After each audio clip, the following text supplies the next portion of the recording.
connection to the land, sea and community.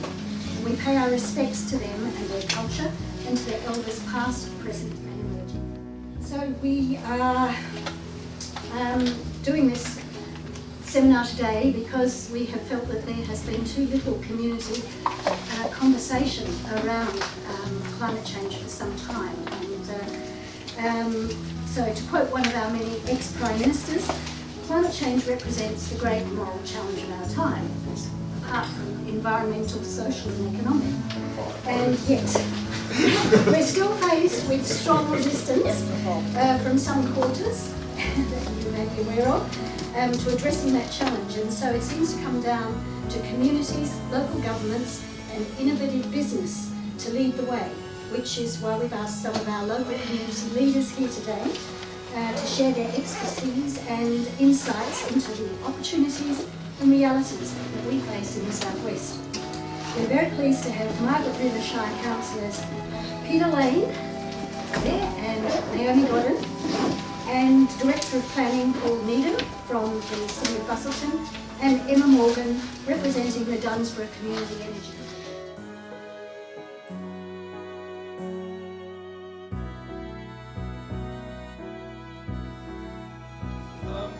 Yes, so look, it's not an old science. The impact of carbon dioxide in the atmosphere in causing global warming has been known a long while. It hasn't been challenged until it's actually started happening. So in 1896, these two guys, they estimated that doubling the amount of carbon dioxide in the atmosphere would cause a 5-degree centigrade warming globally. And there's also empirical evidence that carbon dioxide and global temperatures are in lockstep. Now, a lot of people, a lot of scientists do say, yes, but global warming started first and carbon dioxide followed. And this is a typical argument that comes up. But it's called the positive feedback. When that happens, there'll be a temperature rise, and that will kick off more carbon dioxide into the atmosphere, and so it builds up. And there's lots of evidence of that. And these 4 universities with a lot of scientists came up with that statement that, global warming and climate change is driven by positive feedback. So we put carbon dioxide into the atmosphere, the Earth warms, and that produces more carbon dioxide. And we'll show, I'll show a few instances where that happens. Our Earth has been warmer for the last billion years or so than it is today, except for the last 3 million years, and that's what's really interesting.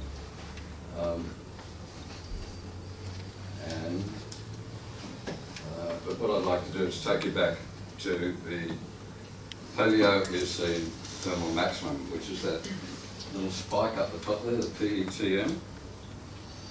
And that was when temperatures were about 8 degrees hotter than they are today. And that's pretty seriously hot. This probably happened when there was tectonic activities, tectonic plates moved, and this big cracked in eggshell Earth where the Atlantic Ocean was forming moved, and probably up in this area, up in the northern part of it, a lot of lava came out. Lava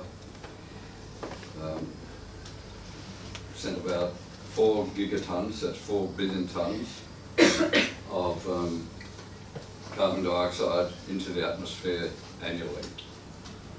4 billion tons annually. And that's the rate of emissions that have kept going. There's different estimates, but say 4,000 years, and temperatures went up by up to 8 degrees. We know how much carbon we're putting into the atmosphere. We know how much oil we burn, we know how much coal we burn, we know how much gas we burn. And from the fossil fuels, it's a simple material balance calculation that we do know how much is going into the atmosphere, and we can confirm it by measuring. And the prime part for measuring it is at this observatory in Hawaii. So carbon expulsion into the atmosphere, I compared that graph to what happened when temperatures went up 8 degrees back in the PETM. That was 54 million years ago. And that's that little graph right down in the left-hand corner. And you can see how rapidly carbon dioxide and temperatures are going up compared to what happened over that period of 4,000 years. And that doesn't go up smoothly. It's not the carbon dioxide might go up smoothly, but the temperature doesn't necessarily just rise smoothly as well. It can happen in bumps. And one scientific review of it claimed that in over 13 years, global temperatures went up by 5 degrees centigrade. Now, 5 degrees centigrade is disaster. Just 2 degrees centigrade has been calculated would wipe out all the corals. By the way, if anyone's got a memory stick and they want to take a copy of all this, most of my slides do have references, and you can verify and learn a lot more through those references. Wiping out the corals is not only a loss of a huge amount of biota, it's corals present a barrier to the ocean coming in the coastline, so they protect the coastline. They offer food to about 500 million people, and importantly, they lock up carbon dioxide because they're made of calcium, carbon and oxygen.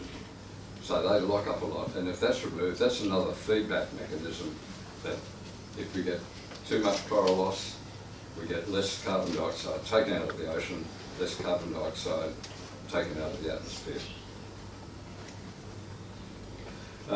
And this is where I hop all over the place. This is going down to Antarctica. What does that say? West Antarctica is that part of Antarctica that faces onto the Pacific. And this is a so-called map of Antarctica, which it's not really. It's a map of the ice in Antarctica. Antarctica is actually like that. It's a lot of islands. And this is an important aspect of the impact of global warming on Antarctica, because we've seen the ocean take up most of the heat that is caused by increased greenhouse gas concentration. In fact, it seems to be a lot worse than that, because this came out just at the beginning of this week. They now think the ocean has taken up 60% more heat than was previously estimated. And the impact of that is that most of the ice which we saw melting in that rather graphic shot of West Antarctica, most of it is actually melting from underneath the glacier. And that's because of that warm ocean coming in and melting it. It's very hard to calculate the impact, the amount of ice that is melting. But one thing, and this is where technology is just incredible, that the crust of the Earth, because of the removal of that weight, is actually rising at the rate of 4 centimetres a year. And the other calculation that I found fascinating is that if all the ice was removed from Antarctica, that would change the gravitational pull on the ocean. Most of the sea level rise would be around the equator, because that gravitational pull is pulling it back to Antarctica. And that would be of the order of 2 metres difference. And there's 2 other very large glaciers, the Totten Glacier and the Moscow University Glacier, have been found to be melting at a very fast rate. Again, this came out just a couple of days ago. It's hard to keep up with. You know, I sort of prepared this and I kept it up to date, and I'll go back tomorrow and find us some new stuff too. So we think of melting of ice from Antarctica as lifting sea levels, and that's just one impact, because the ocean current, the Antarctic circumpolar current, is the most important current in the world. That controls a lot of global climate. And it feeds up into the Atlantic, into this Atlantic overturning current. The red there is not heat, the red is shallow, and the blue is deep. And you can see as it goes up into the northern atmosphere, how it goes up past Europe, and through the tropics it gets warm, it carries a lot of heat up towards Europe, and then it comes around in front of Greenland and back down to the Antarctic. Now, the Antarctic has warmed up incredibly, the Arctic rather, and up to 21 degrees centigrade. And the impact of that is profound. We've got glacial melt on Greenland and icebergs, quite an incredible proportion. And it's been calculated that just 1.6 degrees of global warming and that melt from Greenland will be irreversible. And we're already at 1 degree. And then just jumping quickly back down to Glacial Park, in Glacier Park National Park in America. It was called Glacier Park because of all the glaciers. And of the 150 or so there's now about 26 left. Oh, is that right? The volume of ice melting off those glaciers in Greenland, I mean, this bit of art took a long while to do. And as you know, the calculation itself was quite tedious. 42 billion elephants a year of ice is melting off Greenland. And that has a profound effect. It's fresh water coming in on the salt water. That salt water going up has actually got saltier because at the surface and more is evaporating. That stream of salt water going up to the Atlantic gets saltier, and it would normally dive underneath because it's saltier and heavier and come back. But this amount of fresh water is having a profound impact on that. And that in itself will have an impact then on the current coming up. And it does two things. It means that sea level change, sea level rise along that eastern border of America will be higher than normal because it's actually put in a dam at the northern end. And sea level rise on the eastern coast of America, you've got Miami is slowly sinking, Florida is slowly sinking, and that plus additional sea level rise, and plus the storms that they're getting because of the ocean heat, and because, and I'll show you another reason why those storms are more significant in a minute.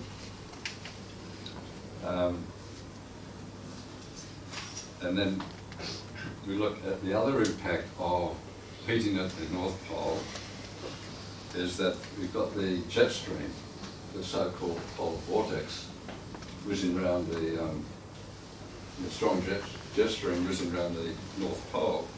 But when the North Pole heats, the heat isn't reflected, but the heat from the ocean, as the ocean heats up, rises up into the atmosphere and forces that jet stream further south, and it weakens it as it drifts south and it wobbles. And this is the amount of ice that has been lost during taking a September over about a 20-year period. And what happens is that jet stream starts wobbling, and where the lobes are down south, it's actually colder, despite the fact that we call it global warming. The climate change is colder where those lobes are further south. And it slows down, so it's colder for longer. And this was April in the Midwest of America. And if we look at a global map, we had 400 months in a row of higher than average temperatures globally, and yet over North America we had a very cold month. And it's one of the impacts that you wouldn't expect from global change, from global warming. Now I'm going to jump back to the southwest and look at our decline in rainfall, which has been widely attributed to global warming, and certainly part of it is. And this is how the Department of Meteorology view it, that we've got these low pressure systems going around the Antarctic, and as it warms they will move further south. Oh, it didn't work, it should have worked. No, it didn't. That side, if it works properly, they shift down. Yeah. They did, did they? Alison's making me hurry. But this is interesting. This is along the rabbit-proof fence. This is the cleared land to the west. Still native vegetation on the east. And there's clouds over the east and no clouds over the cleared land. Ditto here. I mean, it's abundantly clear. And of course the rainfall patterns, the decline in rainfall coincides with the amount of clearing. Now, I'm not suggesting that this is the only aspect. Global warming certainly has had an impact too, but this is, you know, I get in a separate fight over forestry. And they keep doing it, So, going back to this situation, let's look at the Antarctic, because this was recognised only in 2001. And for some reason, the scientific community said, let's give it 20 years to be sure that this is what's causing it. Well, I'm going to jump to the conclusion that this wobble in the jet stream is causing these strange mutations to the weather. And we have got a similar situation in the Antarctic, where we've got a very strong Southern Polar Vortex. And we know the Antarctic is warming. And we know we had a wet year here. And we know rainfall hasn't declined as much. And this is sort of hanging out a bit of hope. Perhaps, just perhaps, we are experiencing one of these. We've been fortunate because over this past year, some of the lows that have come through have gone very high. We were up in Broome and we felt the effect of one. I'm only putting it there as a thought bubble. But maybe, you know, one of these impacts that we're not sure is happening and not sure will happen is actually happening now. Because the impact in the Northern Hemisphere has happened a lot earlier than they anticipated. Another interesting thing is Cape Town they had 3 years of absolute drought on the same latitude as Margaret River and Busselton-Dunsborough. And the difference is profound, although I believe, and this is where my little theory on this probably falls apart, because they had a pretty wet winter last winter, the one that's just finished. Now Cape Town has a very cold current coming straight off the Antarctic and up the west coast of Africa. South America also had a very dry winter on the west coast, and they also have a similarly cold current coming up that west coast. Of course we don't. We have the Lewin current, and we have currents coming across from the Pacific right across the top of Australia, and warm water holds a lot more rain and expels a lot more rain than moisture than cold. And maybe this is having an impact. Maybe this is halfway saving our bacon, let's hope. I had a quick look at how Australia's performing. We're beating Kazakhstan, which, you know, it's about as good as our cricket team. And you wonder why. You know, you wonder why we're not doing so well. This is our leader, and you've got to introduce politics into the science of it because it's ruled by politics. The science has been dismissed by people who don't believe it. I've got more photos.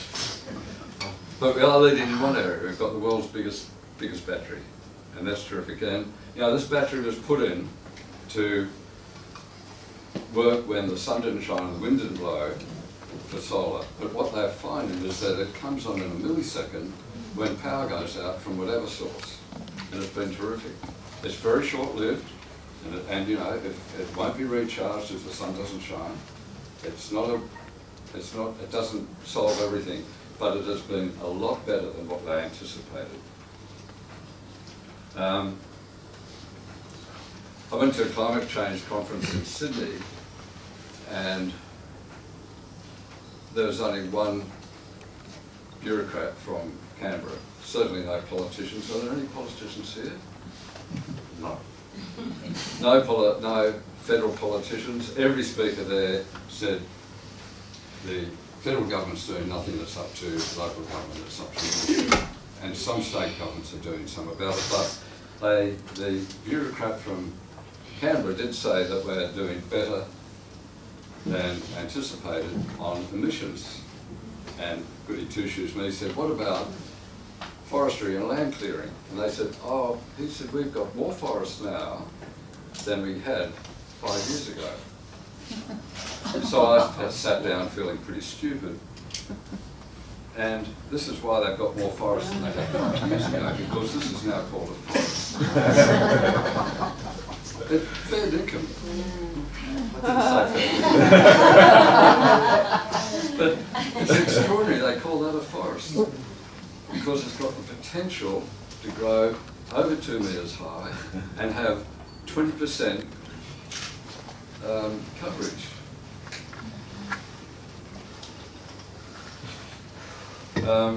This is just something that's almost ignored is the loss of mangrove. Mangroves are the greatest store of carbon dioxide terrestrial, and that loss has been profound. It's coincided with the loss of coral bleaching. And another belief that's out there widely is that the more carbon dioxide in the air, the greater our plants will grow and the better they perform. And it's just wrong, because they've actually done the experiments, and there's the majority of plants perform worse and are less nutritious. So, you know, the argument sounds so logical that if they depend on carbon dioxide, feed them more. Well, you know, we depend on lots of things, but we just don't eat more of them because until you do the work and do the science on it, jump into these conclusions is very dangerous, and they do. They being the so this I found pretty amazing, that UK, where you know coal has been the lifeblood for their industry for so long. They went 55 hours with no coal, and they're way up there, third best performer. And I did these sums. The last column is the square kilometres of square kilometres of solar, square hectares of solar per person in the country. And our sunshine is a lot better than European sunshine, it's really clear. So it's even more than that. So we get so much more sunshine. And just on sunshine alone, we can do so much better than what UK is doing. And yet UK was able to go whatever it was, 55 hours without coal. And this is why. Well, it's certainly one of the reasons they got a tax on carbon. And we don't. I'm going to skip that. It's just a sad record of what happened in 2017. Now, locally, we are doing what little we can in the Shire. We've got a local energy action plan, and I refer you to the website on that. And then we pass these resolutions, and I'll take you through just briefly what they cover. The first is on buildings, and it's to hold a seminar regularly, encourage industry to come, teach people on how to improve their building. And a message that came through from the conference I went to in Sydney is that don't tell them it's solar effective, don't tell them it's cheaper to run. And I'm sorry, not them, I mean those people out there. Just tell them it's cheaper. It's more efficient. And it is. This is in Alkimos, north of Perth. There's over 100 houses all tied into the one battery system. And then they have a balancing. People might not use much power, so they get a credit and they can use it later.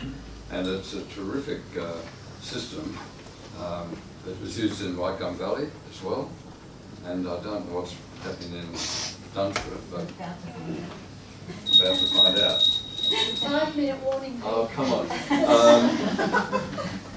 Agricultural, mainly methane. And look quickly, most in an agricultural area, it's a lot more than 13%. If you go back to that, this is where India collided with Eurasia, pushed up a lot of limestone really into mountains. We do better than that. We spread it all over the ground in fine particles, and that goes into carbon dioxide. This is, I can't miss that one. Some solar panels in some buildings, under 3 years payback. These are buildings, of course, that are used mainly during the daytime. We're trying to make sure our suppliers are carbon efficient. It's not to be a quantitative assessment, a qualitative assessment. Carbon sinks are very important. This is a tree an oak tree just out the front of our place. It would take about 35 of these to balance against what we have as a 2-litre diesel car. So we've got a long way to go, but at least, you know, we can go shopping occasionally and feel good. This is in Sydney. This is in the western suburbs of Sydney, where they experience 47 degrees. They've got no trees, they don't even have white roofs. And if we get a 2-degree warming, one of that 1 degree over the ocean, which is pretty approximate, but 4 degrees over land. And not just 4 degrees over land, but on the hot days, 7 degrees. So take that up to 54 degrees and you can't live there. Take photographs when you know of storms approaching. This storm in Collaroy was not the biggest storm. It came from a different direction and it hit at high tide, and we're likely to have a lot of high tides permanently. This is our coastal hazard protection area, either protection or adaptation or retreat. This is what they do in California because they are looking at, they're working on a 3-metre increase.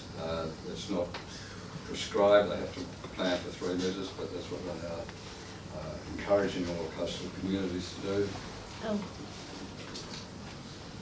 And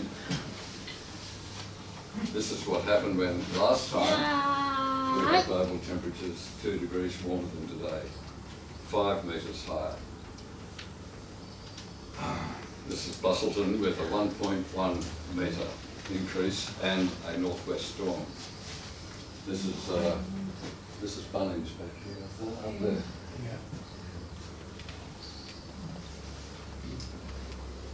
I'll just skip those, and this is the just released Parent Naturalist Partnership on Dunsborough. This is a 0.9 metre increase. I'll go back to this. Just some positive feedback. This is a methane bubbling out of a permafrost area, lake in a permafrost area. And this isn't just methane. Once that happens, you get the rocks down below form a karst system, and that releases more carbon dioxide. So the feedback is is seriously worrying. Nearly there. Get away and from me look, now. just to be really horrible, this is what Earth looked like over most of the last billion years. It didn't look like this, but the temperature was seriously hotter, 5 degrees, and if we revert to that, we're looking at maybe an 80 metre sea level rise, because all the ice in Greenland, all the ice in Antarctica will melt. And we're talking of hundreds of years hence, and maybe even longer. And this is interesting. There's around the world there's 1,200 court cases against corporations and governments on climate change. I've got 2 more. And I was sure I could get one of Scott Morrison or of Tony Abbott, but no, look, this one was just the best. I couldn't beat it. He is claiming that he's a Republican, believe it or not. That sea level rise is due to the clifflet white Dover tumbling into the ocean. And this is the type of idiocy that we've got to contend with. These are not just people, these are leaders. So that's our choice. Thank you.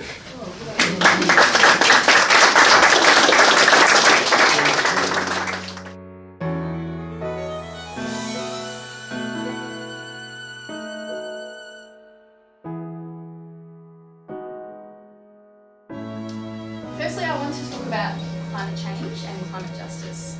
Now, climate change does not affect everyone equally. The people who are most affected by climate change are the people who are least responsible for climate change. And the people who are most vulnerable to climate change are the people who are already most vulnerable in our society. So low-income people, children, elderly people, young people, women, people with disability, LGBTI people, rural people, and so on. These marginalised groups of community members, of which actually there are quite a lot when you look how many there are those at most risk of under climate change. And therefore, from a climate justice perspective, I argue, and the climate justice movement argues, that climate policy needs to focus on the most vulnerable. If we don't, then we will have an even worsening divide between those who are haves and those who are have-nots, to the advantaged and disadvantaged in our community. So climate justice is the intersection of climate change and social justice. It recognises that the climate crisis that we're participating in, we're experiencing, is interconnected with neoliberalism, with racism and patriarchy. Because the people who are most affected under climate change are the people who already experience oppression in our communities. Now, this little picture here is what I call intersectionality. So basically, if you think about the varying identities that we have as people, under climate change, depending on your identities and experience, you may experience more or less disadvantage. So issues like age, income level, gender, sexuality, race, ethnicity, indigeneity, ability and place, these all intersect and collide. And when a person experiences one or more disadvantages within these various areas of identity, they are significantly affected by climate change. So for example, I think that the people who are most vulnerable to climate change are poor Aboriginal women who are lesbians. They are in a rural area, severely at risk under climate change.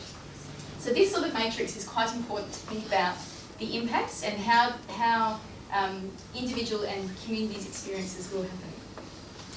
So climate justice understands that we need a just approach to climate change, and we must understand, acknowledge and work with these intersecting areas of inequality and injustice. So climate justice policies uphold rights of everyone, a fair treatment for all people, and a freedom from discrimination. And today what I'm going to talk about is the evidence across Australia that we have available to us about how inequality and injustice and climate change intersect, and what that might mean for the Southwest. So I just wanted to give this as a little example of what I mean when I say different people are affected differently by climate change. So this is an adaptation of the impacts of health impacts of climate change in WA based on a report. I just sort of took this image and just made it a bit more simple to illustrate what I'm talking about today. So one of the projections under climate change in WA is temperature increase. Now that will affect everybody differently, and like I say, the people who are most disadvantaged in our society currently will be affected more strongly. So for example, an increase in heat stress and dehydration, that will affect people who are most vulnerable to that. Elderly people, children, and culturally and linguistically diverse people who wear climate inappropriate attire, but for cultural reasons they need to wear that, like a hijab, for example. Temperature increases will probably see changes in our agricultural production and changes in the food that we can produce in the Southwest. Now, this will have an impact on the cost of fresh food, particularly high quality fresh food. And the people who will be affected most by that will be people with a low income, who won't be able to afford to purchase high quality food. And the downflow effects of that, so for example, lack of access to healthy, high quality food, particularly fresh food, will result in more dietary issues, health issues, and so on. Educational issues, we know the impacts of poor diet. Similarly, with the change in food production under climate change, this may see some farmers, particularly small-scale farmers, having a reduced income. There's a lot of research around Australia which shows that in financially stressful times for farmers, we know that there are a risk of increased mental health issues, so depression, anxiety, and suicide. So something as, not simple, but like simplified as temperature increase will affect different people differently. And what I'm arguing today is that as policymakers, as leaders, and as community movements for climate action, we must have this lens of climate justice in our mind when we're advocating for change. If we don't, and we pursue what I call basic or simplified policy solutions, then we actually won't address the core of what is disadvantage and how it intersects with climate change. Okay, so I'm just going to give an overview of the research in Australia around these social justice impacts of climate change. Generally, this research has been gathered when there has been a climate event, like a drought, a flood, a bushfire, or a cyclone. Sadly, there isn't actually a lot of research in the Southwest of the social justice impacts of climate change. So what I've done is I'm going to give you a sweep of the knowledge that is available across Australia.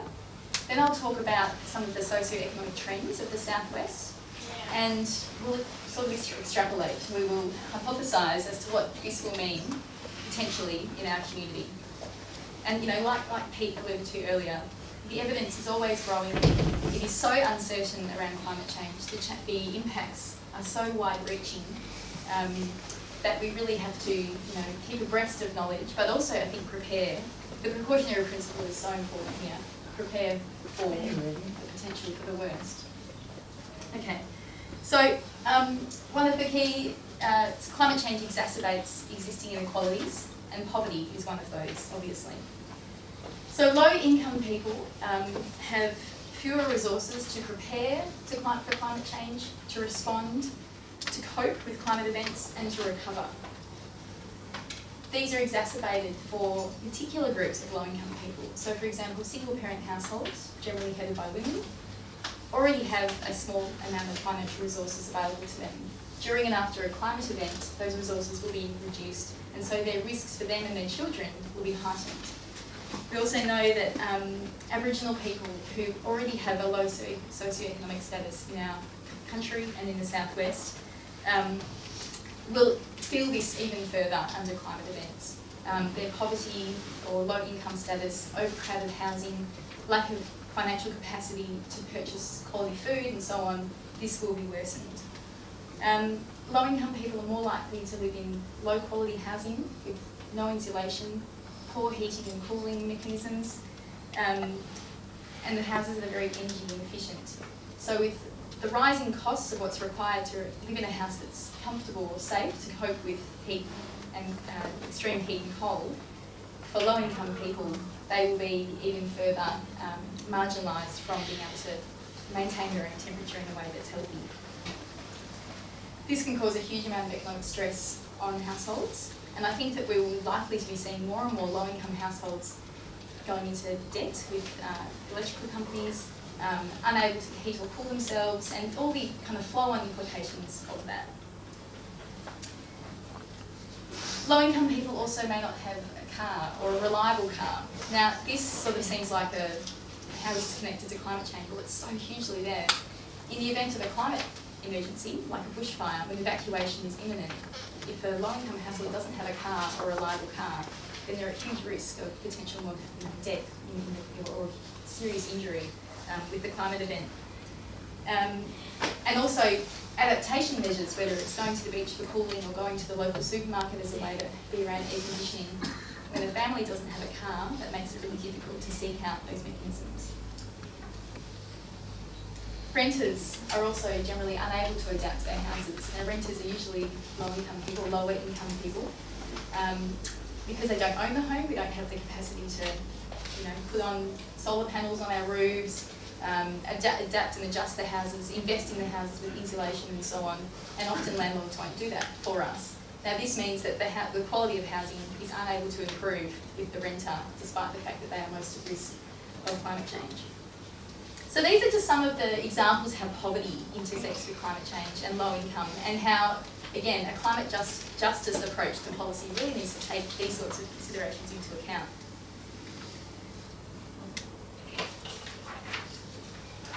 So health is another big area around impacts of climate change. And every group of people experience their health impacts differently. So one of the key areas is for children. Children are at enormous risk of climate change, whether it's overheating or dehydration, and mental health concerns are a big one as well. Now, when a child experiences a climate event like a bushfire or a flood or a drought, particularly if they are on the front line or have experienced it in the trauma of their own household or family, they would experience significant impacts on their psychological and physical development. Now, there is more and more research emerging about this, and this is where we as a community really need to be abreast of the potential for this, and how we can do everything we can to support children through climate events, which, as we know, are absolutely already occurring and will continue to occur. Aboriginal people as well, we know, have a lower quality of health in Australia.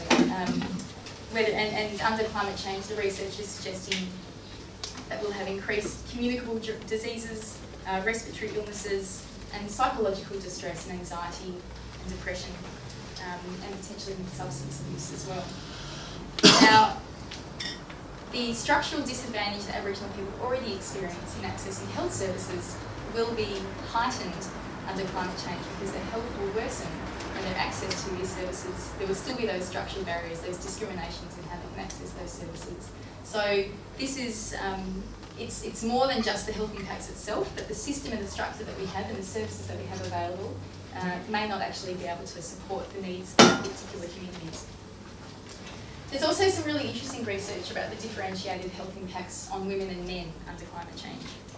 So the research around the Murray-Darling Basin and the drought, for example, showed that women and men both ignored their own health needs during the drought. Women assumed the responsibility for the household's health needs. And what also came out was that men are more likely to have physical injuries, and women have health issues related to particularly their reproductive capacity. So a woman who's pregnant experiencing a climate issue or a climate event is at severe risk of whether it's the trauma or the physical injury that's associated with the event. There's also some interesting evidence around mortality. So men are more likely to die in bushfires, and women are more likely to die in floods. This is the statistics available to us here in Australia. Around health as well, people from culturally and linguistically diverse backgrounds have specific experiences around climate change, particularly with the lack of, with maybe some language barriers or cultural isolation they might experience, and how that might affect their experience of a climate event. So you can imagine, for example, someone who doesn't read English that well may not receive or understand the text message or the community information about the bushfire that's coming.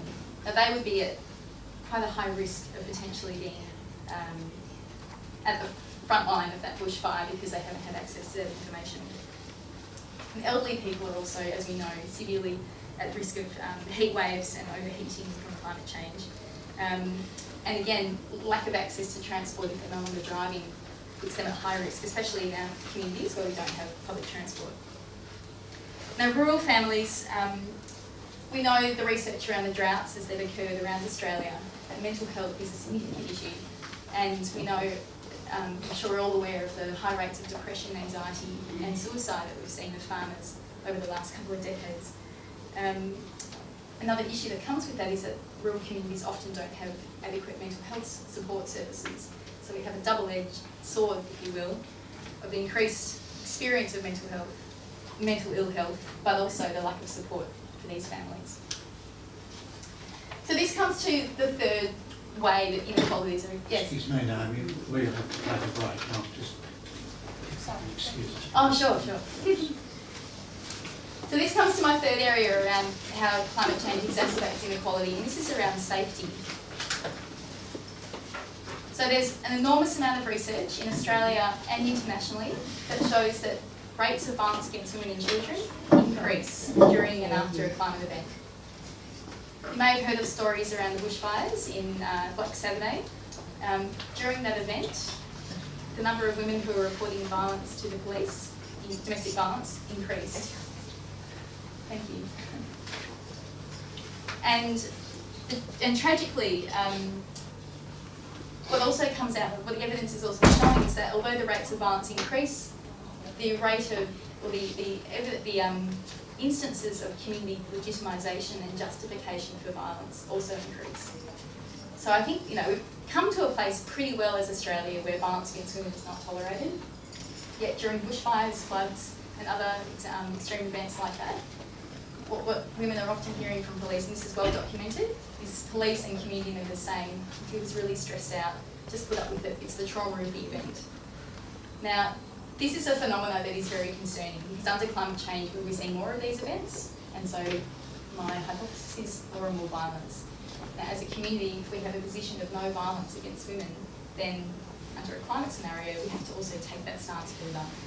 So the argument that what a lot of people are actually really thinking is that it's not that it's related to stress or trauma that the violence is occurring and increasing during climate events, but rather because women have increased vulnerability, they're more vulnerable and they're more able to commit violence against these women. So if we think about evacuation centres, remember in Hurricane Katrina 15 years ago, when the women, there was a huge number of rapes that were reported in the big stadium. It was an extremely unsafe place for women and children. And when you have the chaos of a climate event, an evacuation, a lot of people in a space, that's a perfect opportunity, sadly, for assaults of women and assaults of children. Now there is evidence of this occurring in Australia, and this is something that we as community members and as we experience these climate events really need to be on top of.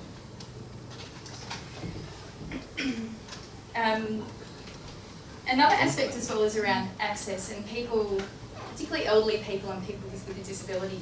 Now, there are huge safety concerns for these communities during a climate event because they often have to rely on other people to evacuate. So if someone is impaired with their mobility, for example, needs a wheelchair, then it's much harder for them to evacuate from their home during a climate event than it is for someone who's able-bodied and able to walk. So if that person's relying on other people to come and pick them up in their car, then they're at extreme risk of bushfire or the flood or the cyclone that's occurring. So access and basically access and transport and movement is a significant aspect. Now this leads me to talk about discriminations as well. So we have obviously, as a community, embedded discriminations in our structures and systems. As much as we like to, or pretend to hope that it doesn't occur, we know that racism still exists, that there is homophobia in our communities, that there is transphobia, that there is a system of classism. Now this comes out quite strongly under climate change. So, for example, LGBTI people, there's research from the floods that occurred in Queensland a couple of years ago. That LGBTI people felt very unsafe to access mainstream evacuation centres because they didn't feel that that would be a safe place for them in their sexual identity. And this is compounded by the fact that, not in WA, but in some other states, these evacuation centres can actually be managed, have been outsourced by the government to other organisations, and some of these organisations are exempt from anti-discrimination policies, which means that they actually don't have to abide by the anti-discrimination legislations that we have in place.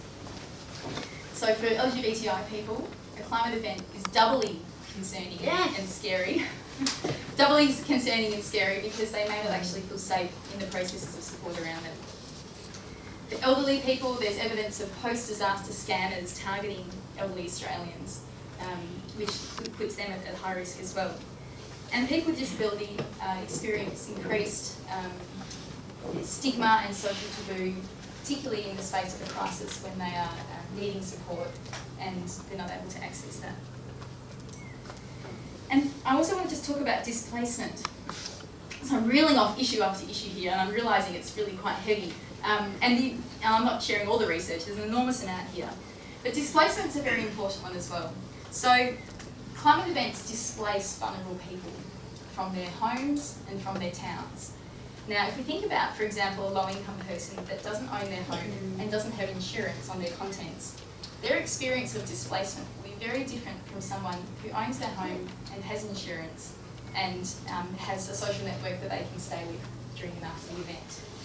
The low-income person is at very high risk of financial stress and potentially homelessness after the event because they don't have access to resources to cope and respond to the event. For Aboriginal people, displacement is even more profound. So we know that Aboriginal Australians, and here in the southwest, have a very unique relationship with land, with country. There's increasing evidence from Aboriginal communities around Australia of this phenomenon called solastalgia, which is a distress that they experience from environmental change. And it's more than just a pain because the environment is changing, but also a deeply felt sadness and grief around the loss of heritage sites, the loss of wild food networks, the impact of climate events on animals, particularly spiritual totems for Aboriginal people, and potentially, or as has actually occurred, displacement from country. So Aboriginal people being forced off country because it is no longer livable for them because of climate change. Now remember, coming back to climate change affects the people who are least responsible for climate change. Well, Aboriginal people are least responsible for climate change in our country, as we know, right? So there's a huge injustice around climate change and the impacts on our Aboriginal peoples. And just quickly to talk about decision making. Now, there is also a huge body of evidence that shows that the people who are most affected by climate change are not in the room when we're making decisions about climate policies and about action on climate change. Women, people with disability, Aboriginal people, LGBTI people and so on, they're not sitting around the table in those spaces making decisions on climate policy, on emergency management procedures, on the development of local plans and so on. Certainly the power, it's this bizarre situation where the people with the most power to determine climate policy are those who it's going to impact the least. Okay, so that just gives you a bit of a quick suite of the sort of issues that we're dealing with here. Now I wanted to talk about the southwest and what this might mean for us. Now here we have the CEFA index of socio-economic disadvantage here in the southwest. So we have a number of communities, local government areas, and where they're sitting on the index of socio-economic disadvantage.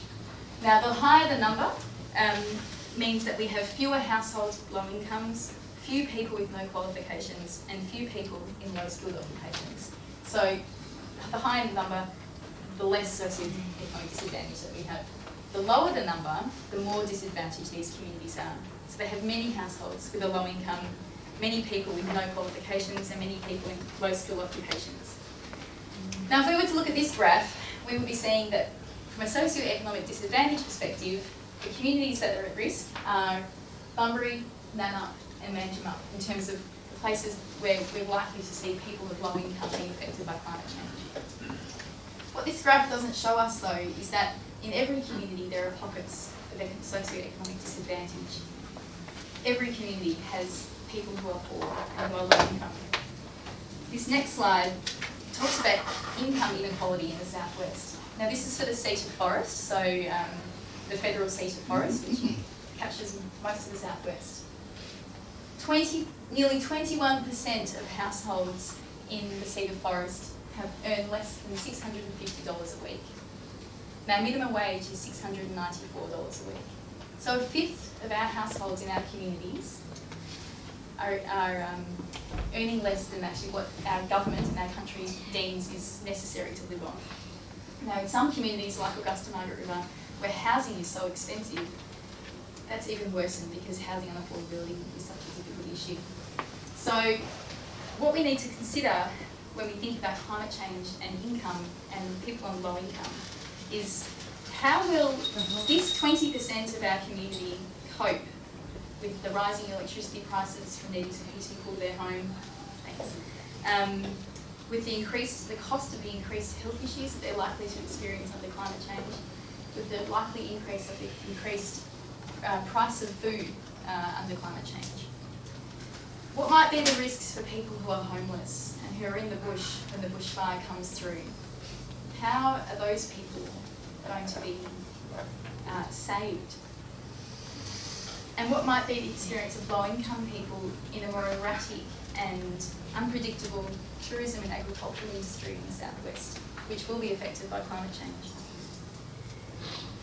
This is a slide of Aboriginal sacred sites. The pink ones are the registered, so the pink numbers here, they're the registered sites in the southwest, and the blue ones are other heritage places. Now there's a lot of them that are noted on the map. So given that we know that climate change will have enormous impact, particularly in coastal areas, in forests, along rivers and so on, we can expect that some of these sites will be irreparably damaged and some will be lost and destroyed forever. So what will be the impact of that on Wurundjeri people? On their culture, on their knowledge, on their connection to country, on their well-being? And what will be the ongoing impacts of that, the ramifications of that in our community and in those families? This is another table from our recent census of the seat of forest. Looking at the number of people with one or more parents that were born overseas. Now this shows that just under, I think it's 46% of residents in forest had one or more parents born overseas. Now that's lower than the federal average. What this means is that there's probably a few less people of culturally and linguistically diverse backgrounds in the southwest. What that also means is that there's probably less services and language translation programs and other mechanisms to support old people through crises. So I would argue that people who are particularly new migrants in our communities, given that we're quite a dominant white community, may actually experience enormous marginalisation and disadvantage during and after a climate event. This one I've already talked about this. And this one. So we had the same-sex marriage postal survey last year, and 36% of people in the seat of forest voted no for same-sex marriage. Now, what was really unfortunate about that postal survey is the amount of homophobia and discriminatory attitudes that we read and saw and we heard about for about 6 months in the newspapers and on the news. Now, these attitudes exist, we know that, in our community. What will it be like for an LGBTI person in the southwest to go to a mainstream evacuation centre in the case of a crisis? How can they feel safe there, safe in their sexuality, particularly for a transgender person, if there aren't safe toilets for them to access, if they don't have a gender-neutral toilet? What will their experiences be like in that evacuation centre? And finally, food sovereignty. So we know that issues like reduced rainfall are likely to have an impact on agricultural production across the southwest. Now these are some stats from the Southwest Regional Blueprint. About 6,000 kilometres squared of land in the southwest is used for food production, and Manjimup is the second largest producer of food in WA. So what will be the impacts on these farming families under climate change? How will they cope with the income and financial stress that will come about under climate change? Will we see a greater corporatisation of farming and the conglomeration of farms and small scale farmers being pushed out? I think we're likely to see mental health issues across the board increase as well, as we've seen happen with droughts across Australia. So, to conclude, the climate justice movement, and I'm part of that, argue that we need to embed human rights and Indigenous rights across every area of policy. Climate change is an issue of rights. We need to have strong policies focused on food sovereignty. We need to have full and equal participation of women and other marginalised groups in decision making, because we are the ones who will experience climate change the strongest. We need adaptation action that is focused on and responds to the needs of vulnerable people. There are two ways of going about this.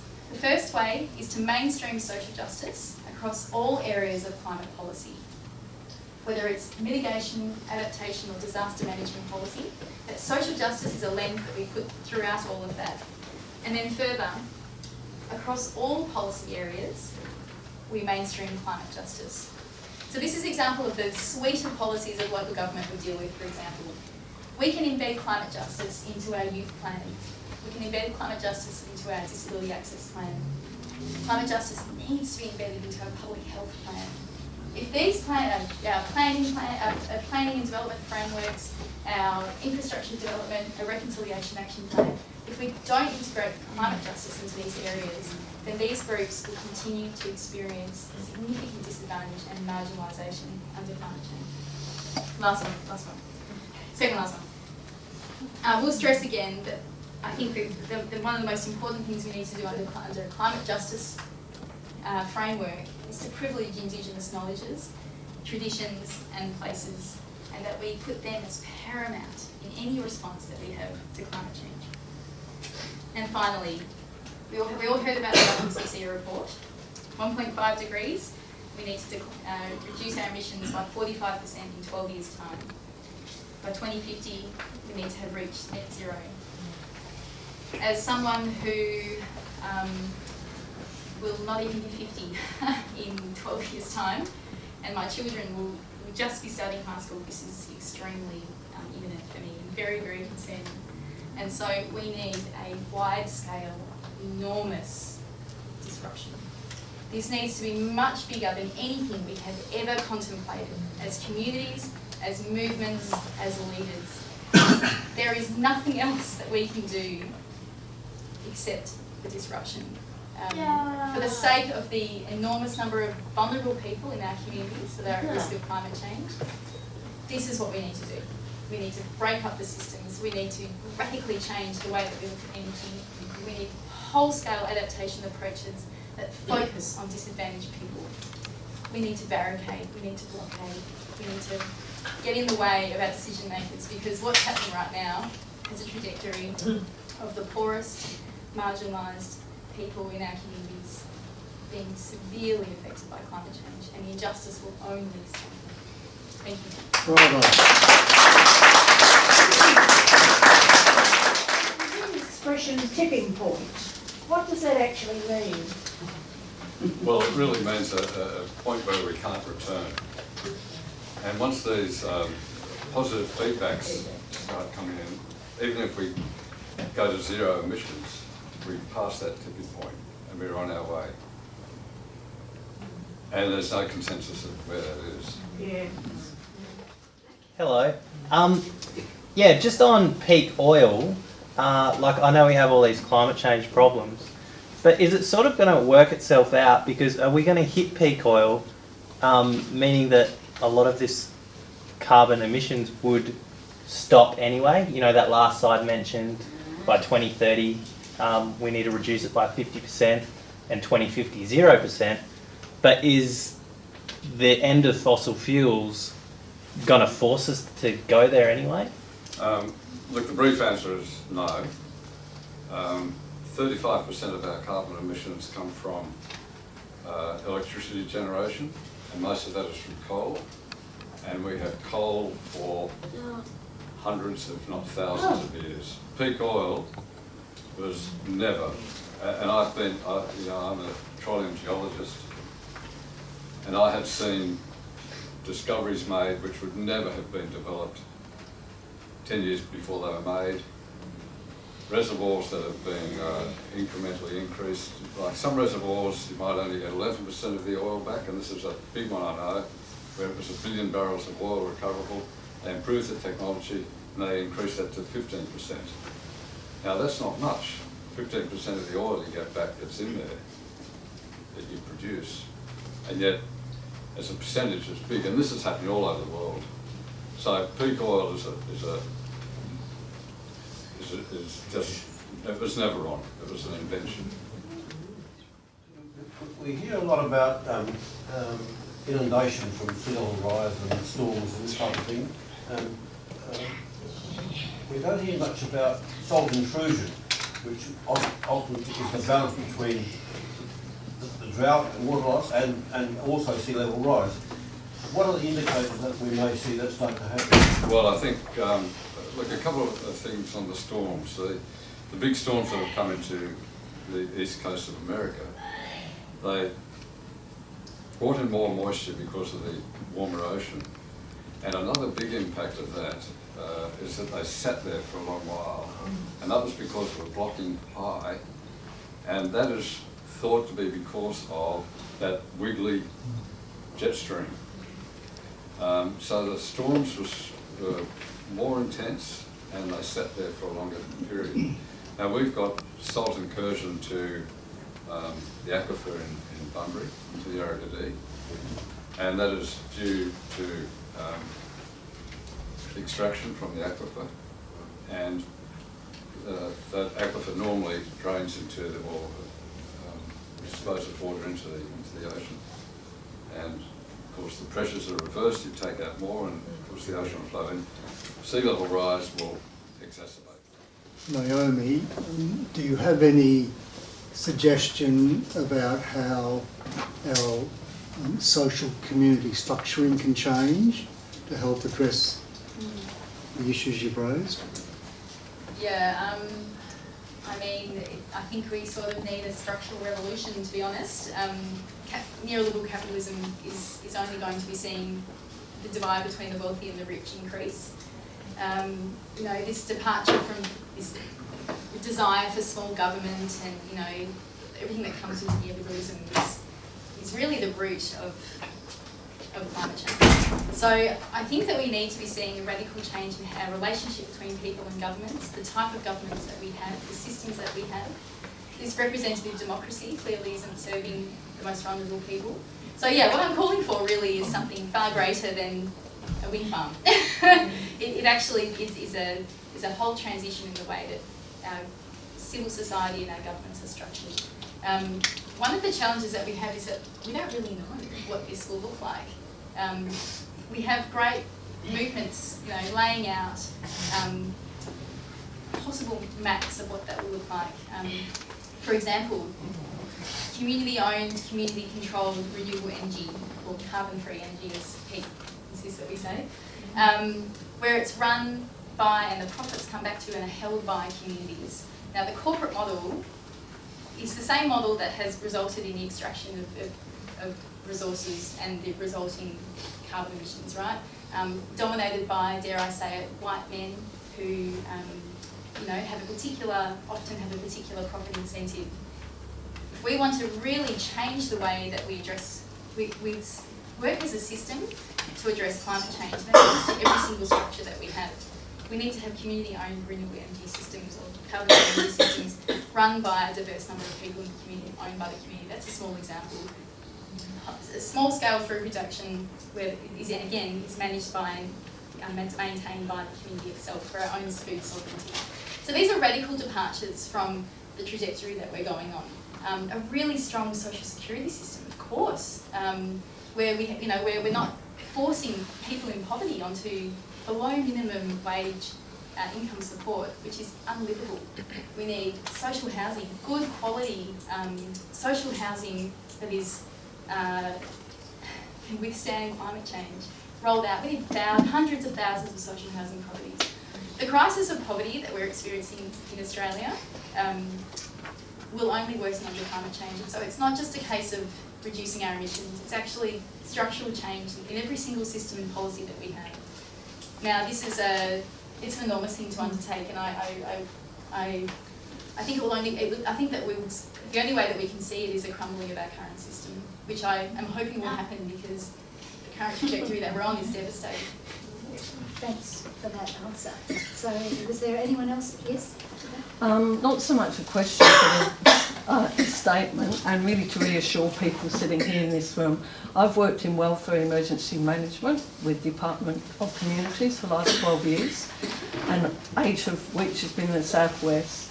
And I've worked very hard with local government emergency management committees, partnering agencies, Red Cross, Socio-economic, etc.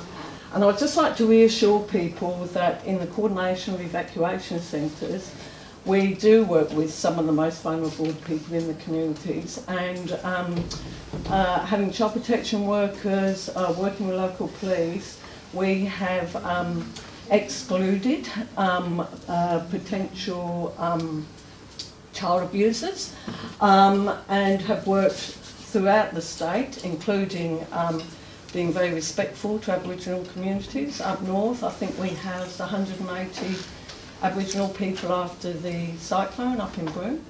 And I appreciate Katrina and all of that, and having worked in recovery after Yalut fires for a good 18 months, 2 years, there are actually some things in place for vulnerable people.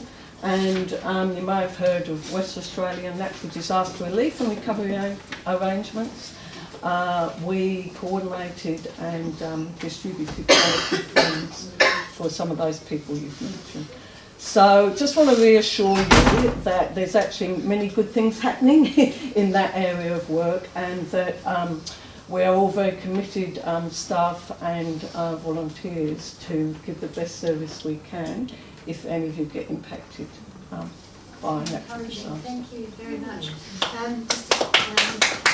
Thank you for that. That's very helpful. Gordon, did you have some? When you talk about disruption, grassroots activism, I was wondering if you're familiar with Tim Hollow's essay Towards Ecological Democracy, and if so, could you offer some comment about that in relation, when you talk about collapse, what replaces that?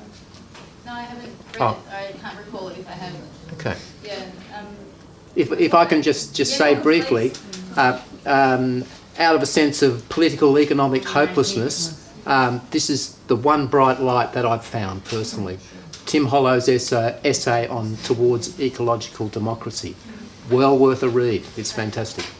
Can I just make a brief comment on Naomi was saying about having a community-based power generation, independence? You know, it's not just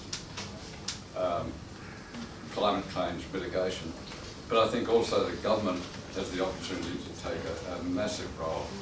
35% of Australia's desert, 35% of Australia gets sun, and we sit back doing nothing.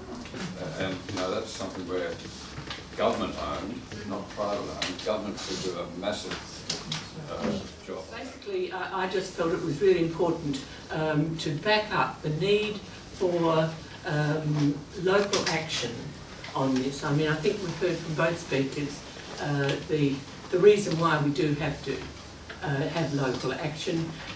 Basically, it's been communities worldwide that has led the push towards renewables.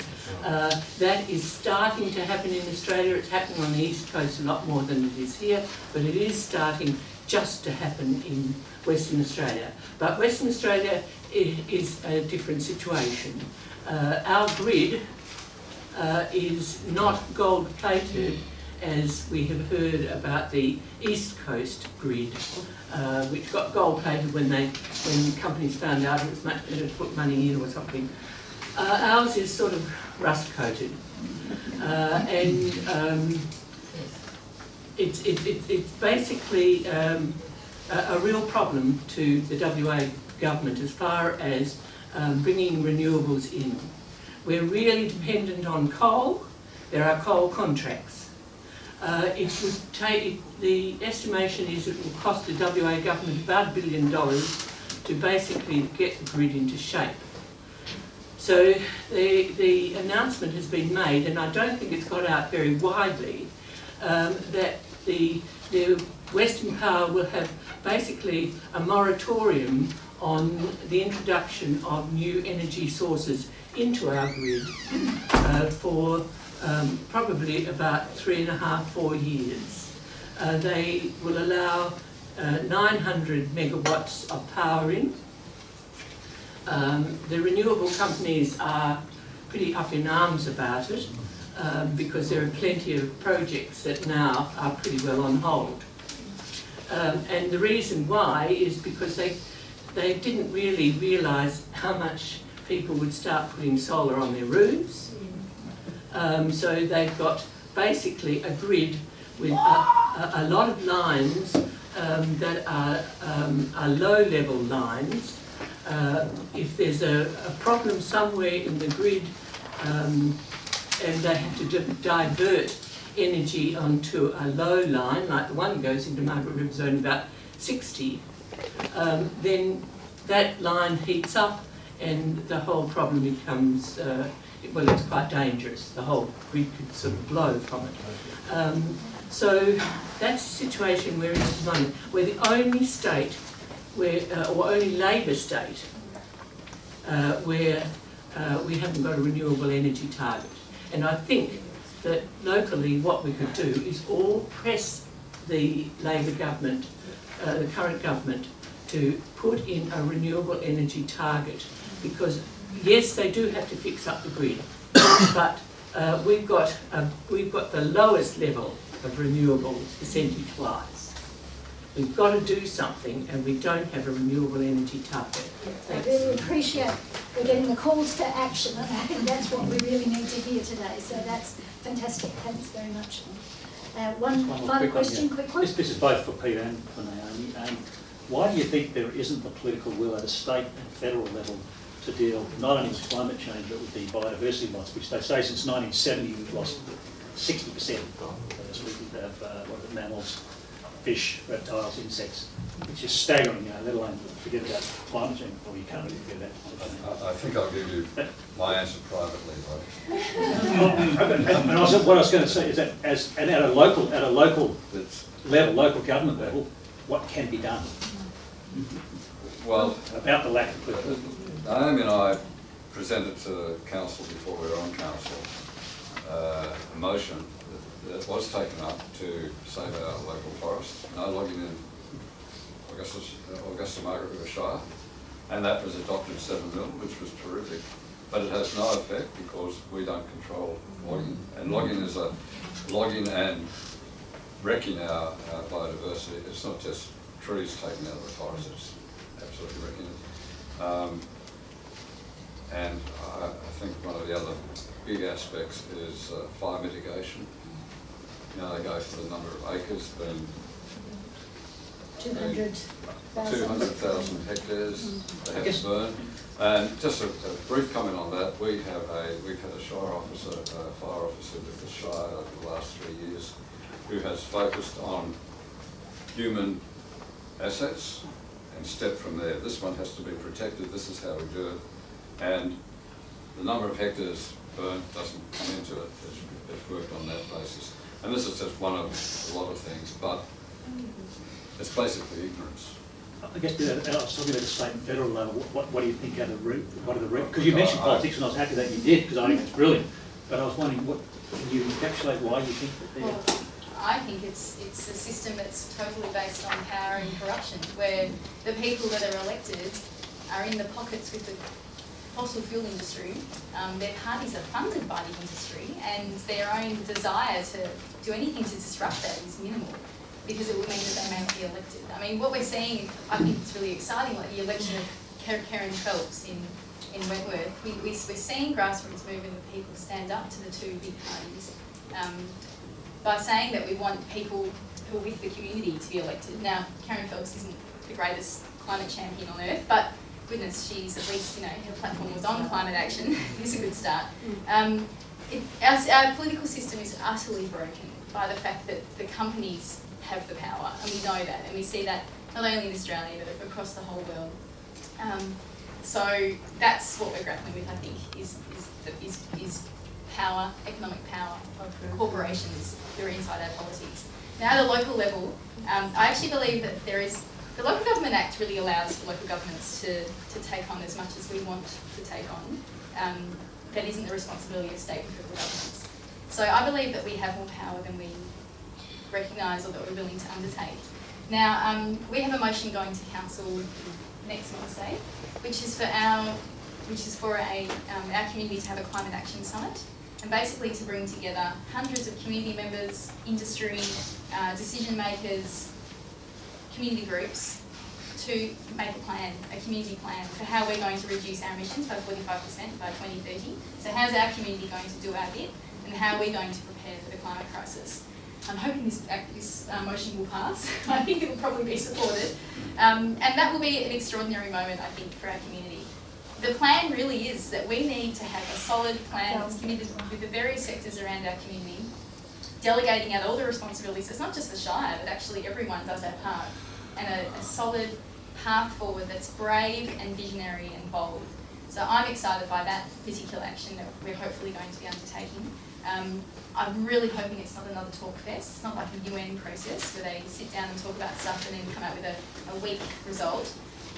I think that this is really a step of our council and our community going, we want to take control of our future when it comes to climate change, and we will create a plan that encompasses everything that we think that we can do in our community, including our advocacy to state and federal government.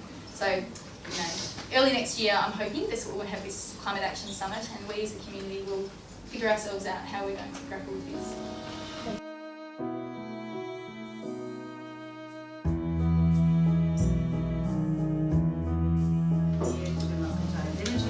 And we're here to create the movement that changes our grid forever. So we're starting small, but we plan to make sure that by the time we're finished, that our grid looks completely different for our children and for our next generation. So the reason why we need to disrupt, Brian's going to talk through that in a minute. But essentially what we're doing is we're building a virtual power plant, and we aim to make that virtual power plant start Dunsborough Yellingup, which is about to launch at the end of this year. We already have 100 people ready to go. And what we plan to do is scale up very rapidly and actually go through the entire southwest and also any other community that's interested in this project.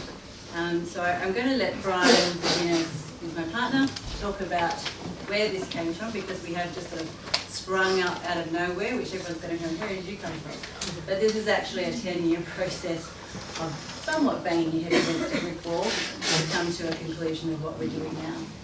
After Brian's talked, I'll explain what the project is, how it looks, and what it means for everybody, and exactly how you can participate in this project. So, like I said, this is the movement that disrupts, and that's what we're here for. So, Brian Ennis? So I've been working energy and climate change policy and politics and engineering solutions for about the last decade now. Started doing it about 3 months before those two were born, so they're my props for the day. And in that process, I got quite dismayed probably about 3 or 4 years ago, and some of that dismay really comes back from what we've seen. And in the past decade, we've seen 5 different policies come and go. There's been disaster. I think the last one I actually decided to not check in until it got legislated, so I didn't actually invest any time and capital in the need, very luckily. But it's been a series of policy failures, and unfortunately, this is the answer to why politicians are scared of it. Is 5 PMs are enrolled by climate change policy. And it's not a good career.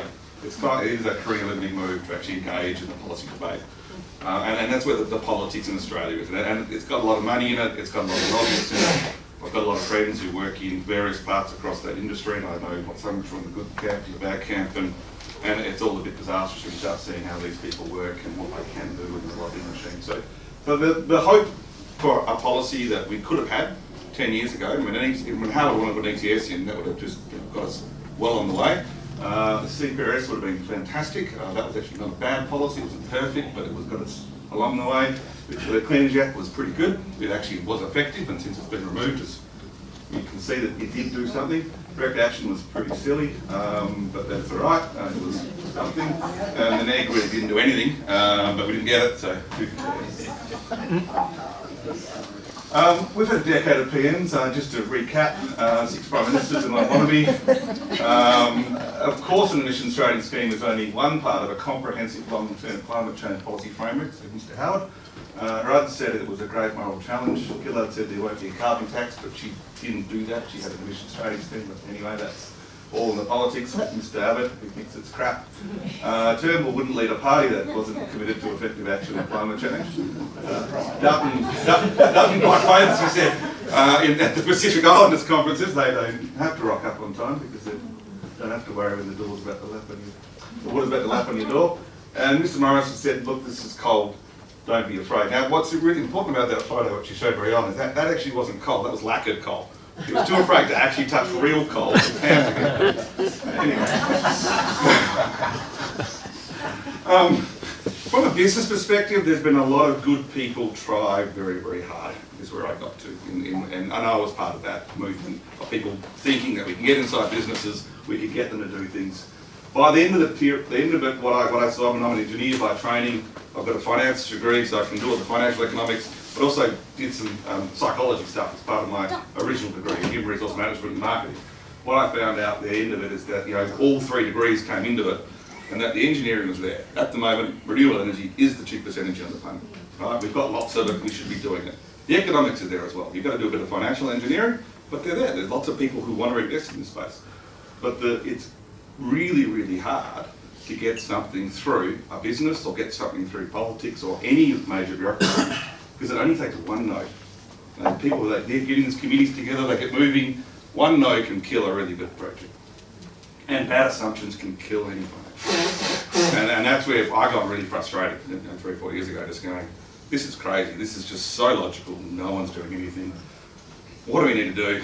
We need to start looking at the only people who do make logical decisions, which is generally the people of the community, not the people who sit with vested interests. So a grassroots change can fix this.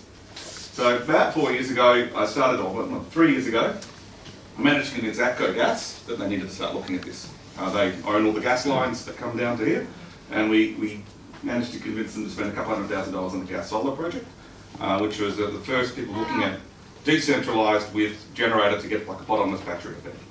We had 10 houses in that trial, 6 actually ended up being redbacks and 3 were electronics. I was doing the technology assessment for them as part of that process, and that's how I found redback. I went, geez, this is a really good bit of Australian kit, which is cheap and does more than just a normal box house.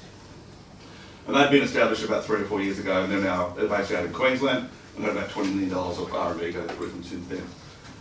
I managed to convince Redback to set up Redback Energy, which was going to focus on WA, and the reason why WA is important is that we are our own grid.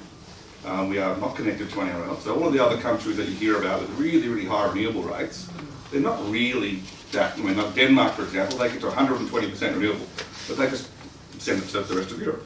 Right? We don't have that luxury. So our energy problem is a real, if we can solve it here, we're solving a NEM problem or a whole of Europe problem or a whole of America problem, because our network and all the challenges you get as you start putting lots of renewable into a grid, we hit early. So the horizon grids are the first grids in the world to hit maximum solar penetration. The Swiss is now, as much as large projects are struggling to get into Swiss, we're putting 200 megawatts of PV on a roof, on our roofs every year at the moment. That's phenomenal for a grid that only has, a summer peak or a weekend peak only goes to about 2 gigawatt. In 10 years, we'll have more solar produced than we can consume quite comfortably. We're already seeing negative pricing events on Saturday and Sunday coming through because of the PV we're installing. So WA is really interesting in that our solar solution is not a large-scale solar farm. Our solar solution is on our roofs. We've got some of the biggest houses in the world. We've got 230 square metres of average house. You can easily put 6 kilowatts on the roof. If everyone in WA put 6 kilowatts on their roof, we've got a 6 gigawatt solar factory. That got me excited. That's a lot of solar. Right? What can we do with that? I actually went and attended a conference about a year ago, by All Energy over in Melbourne, and I said, I had a sat behind 4 large-scale solar developers, and they all talked about their projects. And I said, well, I've got a project which is a little bit different. They're all complaining that they couldn't get an offtake, couldn't get an access agreement, couldn't get approvals. I said, well, I've got the approvals. Western Power let me put 6 on, so I've got a 60 gigawatt project effectively across the whole of the country. We can already put batteries on, they're already ready to go. I've got 5,000 installers fully trained as plenty of noise. What I didn't have was a bank that knew how to get money into this asset class. And Susie said, actually that's exactly what we want to do. And they're a Swiss investment fund which would invest in renewables, batteries and energy efficiency. So with that, we started working on a project which will get announced hopefully in the next week or 2, which will be a large-scale project in the northwest, which is actually, luckily, it made it a lot easier for the bank because there's only one offtake, because there's a number of companies in the northwest who own hundreds, if not thousands of houses. We'll work on that soon. We also ran a session with Western Power about a year ago, looking at Albany. And then the end result of all of that was actually there was a lot of interest from the regions in getting involved in doing this. And that's when Emma said, Brian, why aren't you doing something at home? I went, that's a good point. Are you interested in doing something? Because I'm busy. And she was, which is fantastic. The simple story of how this all works is that there's been a lot of modelling done from CSIRO, Bloomberg and Energy Networks Australia, who are all predicting what the future grid will be. And they're all saying it's going to be a grid dominated by distributed energy generation assets. The rise of the prosumer is the other word they like to talk about. So, and all of the modelling says it's going to be cheaper, and it's going to be cleaner, and it's going to be more reliable. So it solves the trilemma problem. Fantastic. We've already talked a lot about that, is that the political inertia and delay is horrible, which means we're going to have to find another way to get this done because we can't rely on policy or big projects. We've also got I think the retailers at the moment are trusted about the same level as banks, which is why they're talking about royal commissions. And so they need to be disrupted. So I love what Naomi was talking about. You're right, it's got to be a disruption-led event. And the time is now to start a movement which is basically to change that energy system and get back control of our power systems, get back control of our energy infrastructure, get back control of our own energy. Gonna go? Yeah. Okay. So what does this mean for WA? The WA grid at the moment, it's about an 85% fossil grid. You'll see that within the generating assets, there's about a gigawatt of coal, 5 gigawatts of gas, but the coal run 24/7, where the gas run maybe 10% of the time, some of those 2%. So the majority of our energy is still a coal-based energy system. We currently consume in our grid about 18 terawatt hours of energy per year. So it's kilowatt, megawatt, gigawatt, terawatt, for those who aren't familiar with the terawatt. So that, we believe, at the moment, if you look at the full system grid, of all of the charges we pay for security, for networks, generation, we run about a 23 cents per kilowatt hour grid average. If we rebuilt this grid, went to this side, by 2030 we could quite comfortably have an 85% renewable grid. What it would look like is everyone gets a 6 kilowatt system on their roof, which is the current standard system. Everyone gets 10 kilowatt hours of battery, which is the current standard system. Those batteries will then enable those wind farms to be put in place because those batteries can be charged at night and completely balance the system. It's an enormous reserve of flexible capacity those batteries that those households will have if we coordinate them as a virtual power plant. In addition, we've got a whole bunch of electric vehicles coming in, so we can start solving that problem, and we'll have lots of solar. If you've got 6 gigawatts of solar on the roof, we're all going to want to charge our car during the day or charge it at night from the wind farm. When you model that system out, we'll end up with a system where we save 5 cents a kilowatt hour for everyone. So I get cleaner, greener, more reliable. People who live in regions know that the reliability stats that Western Power reports are rubbish because we don't see it. And that's only because we're small communities and we don't affect, a small blackout with 10 people in the line doesn't affect the statistic. Blackout in the middle of Perth affects the statistics, so they don't care about it. But that solution is imminently doable. It'll only take the current electricians we have available to us to build it. It's not that hard. It just requires a community to be committed and behind it and want to do it. What's the power plant? This is what we're going to build. So In Dunsborough, we want 1,000 plus solar and battery systems spread across Dunsborough, and it will meet the average size, household energy needs. We're going to be connected by an advanced aggregation and control software developed in Australia, which is developed in Queensland, University of Queensland, and it's going to be operated in WA. We're going to provide 6.5 megawatts of solar power at peak, 9.5 gigawatts of energy a year, displacing 7 kilotons of carbon emissions every year. We're going to provide every participant with up to 90% of their own power in their own home by using this system, which is your battery and solar. Allow excess energy to be controlled and utilised better at home, and dispatch the grid for energy services, potentially receive income for supporting networks and energy markets for helping peak demand reduction in energy stability. So I guess when we started doing the community information nights about this virtual dry plant, we've done about 6 or 7 now. We've gone out to everyone, come and hear about us. Interestingly, when we started doing this process and we started asking people, what is your why for turning up? What is your why for wanting to be part of this? Where are you coming from? Lots of people will have a different why, and that's fine. But we started to see really, really clearly it's not about saving money.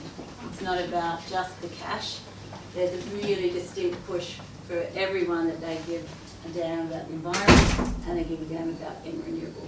And those are the 2 biggest things that were coming back from our surveys, which we've given you today to fill out as well, to add to these numbers. But yes, everyone wants to save money and they want reliable energy. But more importantly, we want to save the environment, we want to have an impact on climate change, and we do want to be renewable in our grid. So essentially, this is how it's going to work. So the ability to be a sustainable community, look, I'm just not going to talk to this slide. The way I think about this is that when we think about changing what we do, it has to come from community. Why are we going to do it as a community? Because as a community, we have the capacity to sway. We have the capacity to negotiate. If we have thousands of people doing the same thing, there's your grassroots movement.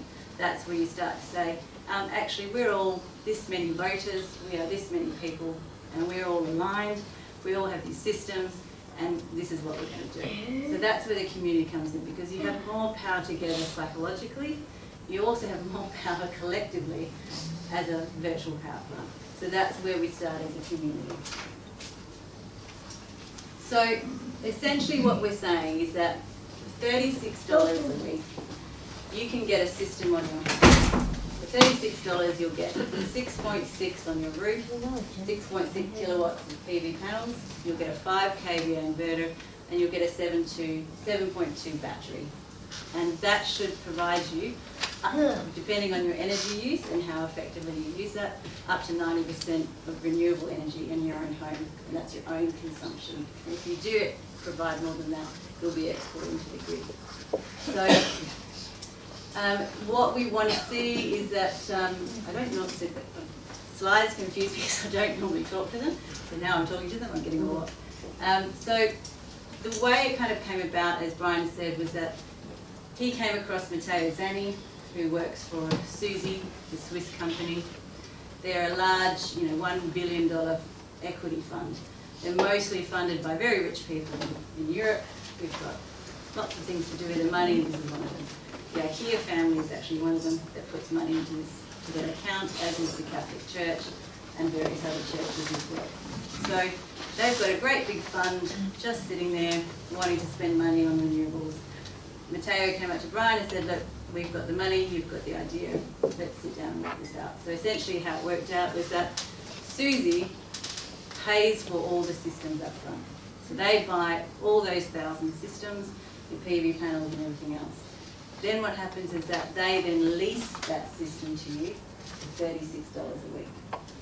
And included in that $36 is your installation, your maintenance, any repairs, replacement batteries down the track. I mean, your inverter is going to be working very hard because it's not only providing solar to all your energy to your appliances, it's also charging the battery at the same time. So the inverter is working really, really hard. and it's probably going to be need to change out at year 8 to 10, as is your battery when it goes down to about 80% capacity. So it's factored into our financial model that we've been working hard with Susie, is that we want someone to pay one flat rate fee so that they get all the services involved. They get all the installation by a local installer who's trained by the back energy team. They want for you to be able to have repairs and services locally. So we want to employ people to do all that locally. Also, what we want to see is that, you know, when we have a research and development team or an operations team that manages all these systems together, we want to see it locally and regionally locally. So we don't want to see it in Perth. At the moment our ops centre is in Perth. We're going to move it to Vass, and we're going to employ a local research developer who will help us program these systems to meet the needs of our southwest people and the things that are important to them. So everything that we've been doing in this model is about making sure that it's inclusive. If we asked, I guess if you look in South Australia, you look at New South Wales and the virtual power plants that have started to happen over there, they still ask people upfront costs, and it relies so heavily on government funding and rebates. This model, we don't need a government rebate whatsoever because it works without it. What we didn't want to happen is that we had a great model and a great system and a great technology and a great solution. What we didn't have is government stepping in and stopping us. And we didn't want anyone to get in our way or any sort of bureaucracy to muddy the water as such. What we wanted to do was a very pure model that was consumer driven, it was affordable and inclusive of every single person in the community. So if you're thinking about $36 a week, a cup of coffee a day for a $12,000 system, would you have paid $12,000 up front? Probably not. Would a family with kids at school pay $12,000 up front to be renewable in their own home? No, is the answer. So the way that we get renewable onto our grid is that we make it affordable, we make it accessible, and we make it inclusive of every single person in the community. And that will translate down the track to public housing. Hopefully Alana McTiernan, you know. There's a capability project coming which will be Alana McTiernan's trying to get a public housing project off the ground, which could also use this technology. And also we've been talking to them quite extensively for months about how to use the model that we've created to actually help public housing. And I guess one thing that people get a bit stuck on with public housing is, I guess, the delinquency rate and non-payment rate, and we just need to move beyond that in order to solve that problem, in order to make sure that public housing have the same access to this as everybody else does. So if you're on you're an average wage, if you're a normal family, this system is now affordable to you. It then provides you with 90% of your own energy, reduces your bill by 90%, and you become part of a renewable movement for the future. So those are sort of the stats I've already talked about in terms of the 6 on your roof. It's a Suntech solar panel. It's a 7.2 Pylon-Tech iron lithium phosphate battery, which is a lot safer to be in your house. They've done, Redback Energy guys went off to China, where they're all manufactured, to make sure that we're not only sourcing ethical products, but actually the manufacturing meets standards that we're happy with in Australia. So if you look at the safety of this particular battery, there's a really cool video. Essentially they shove a nail through this battery to short circuit it. Normally if that was a Tesla battery, for instance, which actually uses a cobalt mix, that heats up very rapidly and actually catches fire, and it doesn't stop burning, and it gets to a very intense heat. This particular battery, if you did the same thing, gets to about 30 degrees. And if it gets above 30 degrees, it fails the test, and it's not off the battery line. So this battery is safe in houses. Tesla batteries aren't safe in houses as far as I'm concerned. They're more energy dense and they're useful in cars, but we expect cars to explode. So that's fine, you can use a Tesla battery in a car. I don't really want a battery in my house exploding, so that's why I would use this one. Okay, so, and also, I guess as part of that $36 a week we want to make sure that those systems, as part of a virtual power plant, remain in good working order. We want the service that we provide to consumers, and also anything that we can make from, in terms of profits from a virtual power plant, we want to keep that going for the future for our community. So if we let systems go by the wayside, we don't offer a repair or service system, it's no use to us. So it's really important that part of that $36 includes the virtual power plant management service, repairs, installations and everything like that. So that's all covered and factored in over that 10 years plus.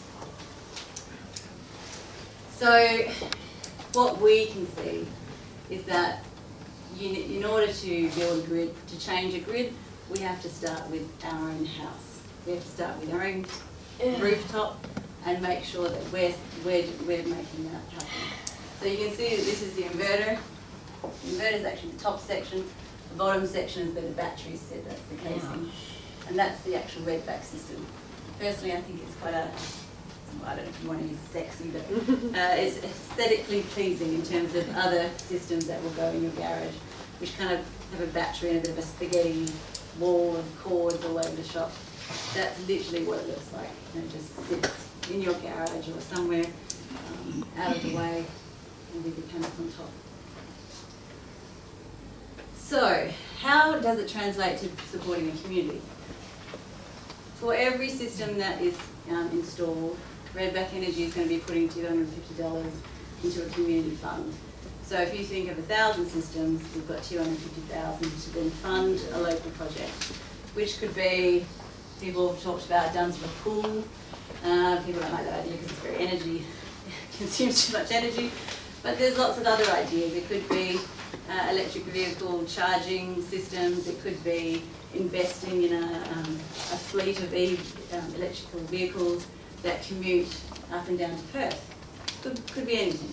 So on your surveys, if you have a project that you're committed to or very interested in, please write it down so that we can get that information, because we are looking for lots of ideas. So what we want to do is make sure that that virtual power plant, the value of that virtual power plant is making sure that we're not pulling from the grid. So if we're not pulling from the grid between 5 and 9 p.m. because we're using our battery, we're then reducing peak times. We're making sure that we're not spending that Synergy's money. We're not spending our money on Synergy. But at the same time, we're increasing reliability and we're reducing voltage issues. I'm not sure if you saw at 7:30 report the other night, they talked extensively about voltage issues in our network, which they were, you know, you'll find governments say it's all solar, it's solar's fault, it's not, it's crap.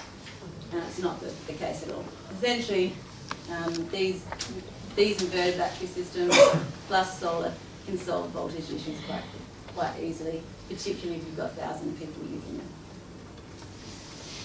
So where are we up to? Yeah, so we're looking at basically giving back to the project will give back to the community. At the same time, the way we want to work as a community is very important. So it sets up as a not-for-profit company, people who are, we've already got 100 people already involved and households and businesses involved in this project. So we've reached our target to launch, which means next year we're going to start seeing installations happen. So, but from a community perspective, we want to make sure that it's driven by the community, voted on by the community. So we're forming a committee, which means that people from different geographical areas of Dunsborough and Yallingup can sit on that committee and vote to where this $250,000 goes into the, you know, to be spent on the project. Also, we are putting together a utilities support fund, which is purely there to help people if they're in trouble. So if you've got a life event, if you're sick, if your FIFO job's just, you know, made you redundant and you can't pay your electricity bill, we've got $100,000 sitting in the community not-for-profit, which people can access if they can't pay their bills. So we want to act like a community and protect each other like a community to make sure that everyone's looked after and we don't just have someone becoming delinquent because of a life event. If you're being a bit of a wally and not paying the bill, that's different. When you can't use utility for that. So yeah. How do you participate? So as I said, we've already got 100 people involved. We're going to be holding an event on the 8th of December, it's a Saturday, at the Naturalist Community Centre. What we're asking all those 100 people and anyone who wants to come along is to come along and hear about the project again. We'll have a lawyer, Matthew Bowen from Jackson McDonald. They're the ones who've been doing our lease contract. They're going to sit there and talk about the lease contract in detail. We'll go through the project in detail and essentially give you as much information as possible about how to participate in this and how to sign on and get this on your house and start the whole process moving. So you can call me on that number, which is on the back of your sheet. And this is a little transcribed with essentially what we're doing, when we're starting, when the next meeting is. But I really do urge you all to think about your own bill, how much you're using, and how much this actually could save you not only your money, but also actually be a solution to climate change, and also to be a solution for our grid. Because if we've got thousands of people sitting with batteries and solar behind the meter, we then are the infrastructure solution that Western Power has been looking for. We don't need to spend taxpayer money on Western Power putting batteries in front of the meter, because we've already come up with a solution ourselves. So thanks. That's essentially our project. Do we need anything else? Oh, just that it's also you've said we can go to Busselton. Oh, that's right. Sorry, we're starting in Dunsborough Yallingup, but essentially we've got our 100 now. We'll be launching in that area. Now we go to Busselton, Bass, Kawarma, Margaret River, Augusta. We will be looking north as well and further south, and it's just a matter of time of how much we can roll out at one time. But we did have I had someone call me from Goomalling, which is Central Wheatbelt, and said, our community wants it. And I said, terrific, help me liaise with you and make it happen, and let's do it. There's absolutely no reason why we can't do this, because there's nothing standing in our way. So we are here to disrupt, we are here to create the new movement, and hopefully that's a bit of good news after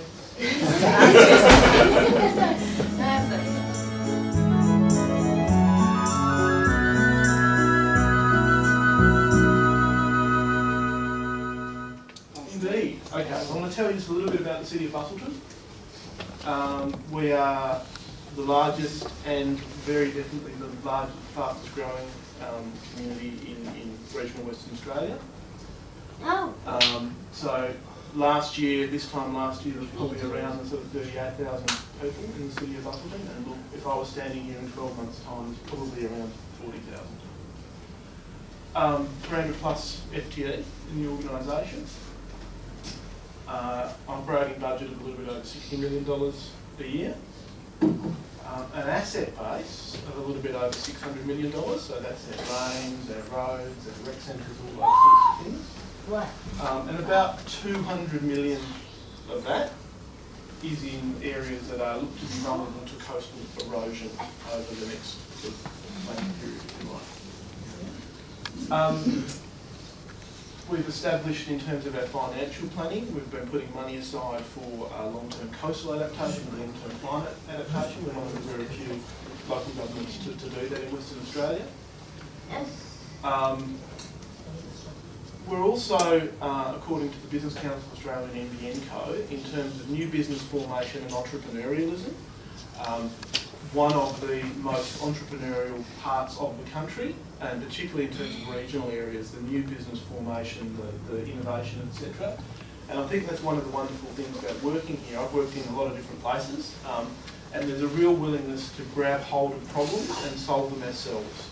The communities down in this part of the world, and I think Margaret River probably in the same vein, a willingness to say, hey, that's a problem, we can solve it, let's think creatively. And I've certainly worked in some other places where that's very much not the spirit. They're waiting for other people to come and solve their problems.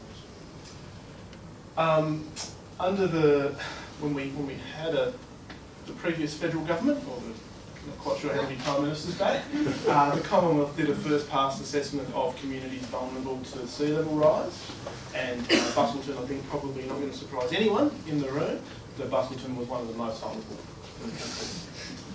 And the city is also a member of what's known as the Parent Naturalist Partnership, which is a partnership of 9 coastal local governments between Rockingham and Busselton.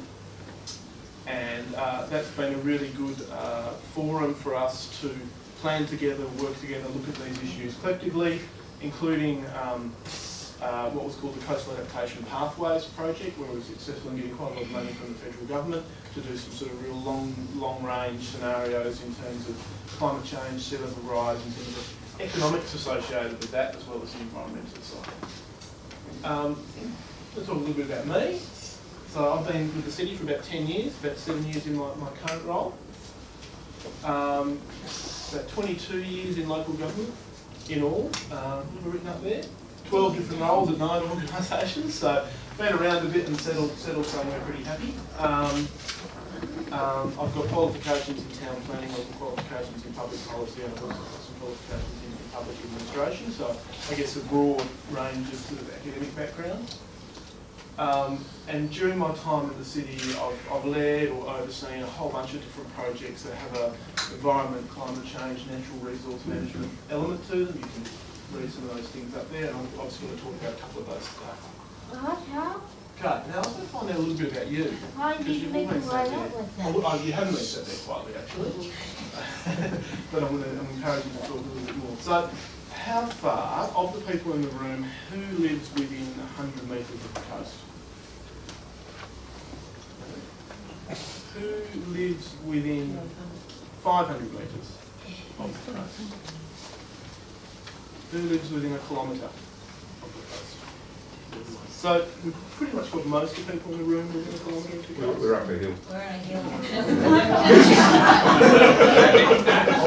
So one of the things I'll do the next question.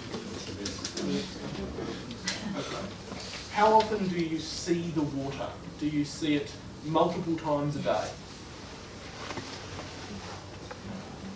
Who sees it multiple times a week? Who sees it at least once a week? So basically everyone, okay? And probably, you know, I won't go through the next question. And the point of those questions is that I find when I talk to my colleagues at other local governments that our community in Busselton and in Dunsborough, city of Busselton, is unusually invested in the coast, unusually knowledgeable about the coast, and doesn't need to be convinced the coast changes. And that's different to, if you went to Perth, people are going to answer very differently to those questions. Okay, in terms of changes that you've seen, who has seen the coast change in the last 12 months? Yeah. So, over the winter, did it erode more or accrete more? Erode? Very good. Okay. So again, it's that knowledge. So people know what's going on with the coast, they see it. Now, we're amongst friends, and I think I know what the answer to this question is going to be, but I guess who in the room generally accepts that sort of climate change orthodoxy? A couple of people didn't put their hand up, that's fine. Who's got rooftop solar? I don't. I've been doing some work recently going, I really should do. Who's got home insurance? Okay. So we don't seem to have the same politics, certainly at a local level, that they seem to have on the East Coast. So when I talk to my equivalents who work for New South Wales and Queensland councils, the climate change issue is quite a hot political issue. And even within local government council chambers, by the sounds of it, can be a hot political issue. We haven't really had to deal with that in Busselton, to be honest. We seem to get a fairly high degree of acceptance. One of the examples I use to perhaps explain to people why, even if you might have some doubt, it makes sense to think about insurance. Okay? So let's be, I guess, generous to those who think that climate change is perhaps not real. And let's say that there's a 5% probability that the scientific orthodoxy is wrong. Okay? I've got home insurance. The likelihood that my house is going to burn down, be broken into, this year is a lot lower than 5%.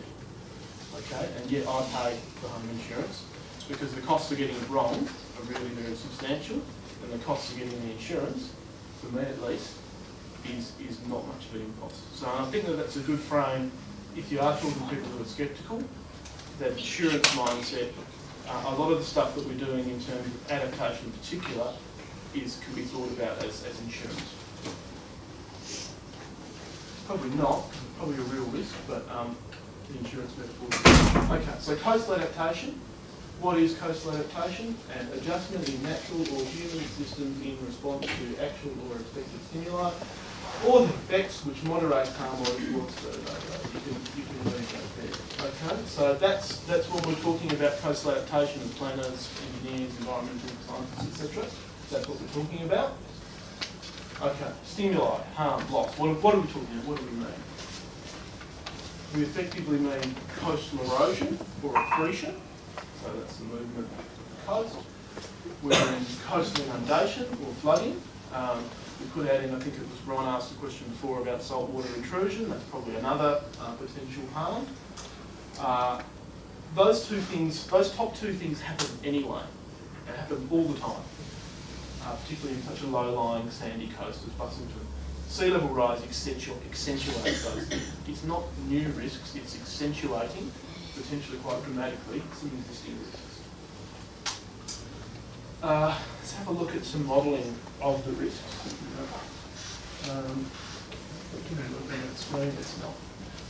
So this is some stuff. This is a few years old now, and a bunch of bluey purpley lines. What they are sea level rise sort of translated into erosion effects at a 2030, a 2070, and a 2110 time horizon, and they are low probability, high impact. So this furthest line here is assuming a certain sea level rise, 0.9 metres.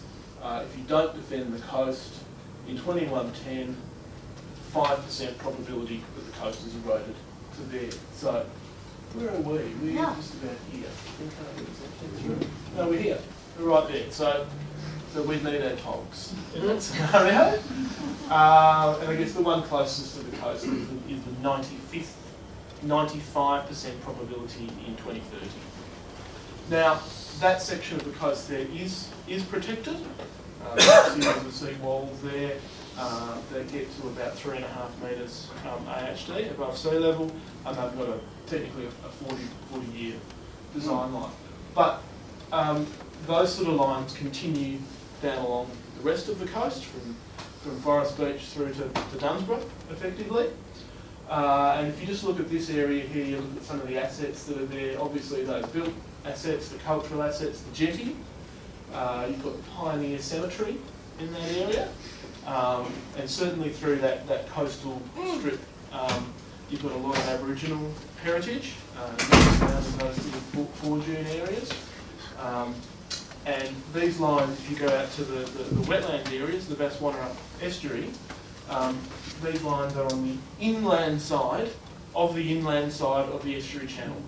So the estuary is an estuarine environment. That's what makes it special at the moment as bird habitat.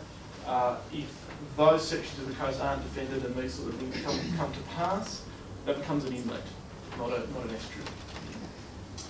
So that's some erosion stuff. Inundation, you can see there, it's a bit hard to disentangle there. That's the Broadwater area, and effectively you've got a 2030, 2070, 2110 sort of best guess estimate in a cyclone Albi type storm. Sorry, what's the red line? What's all the squiggles? Yeah, the yellow, okay, is effectively Albi, a cyclone Albi-like cyclone today.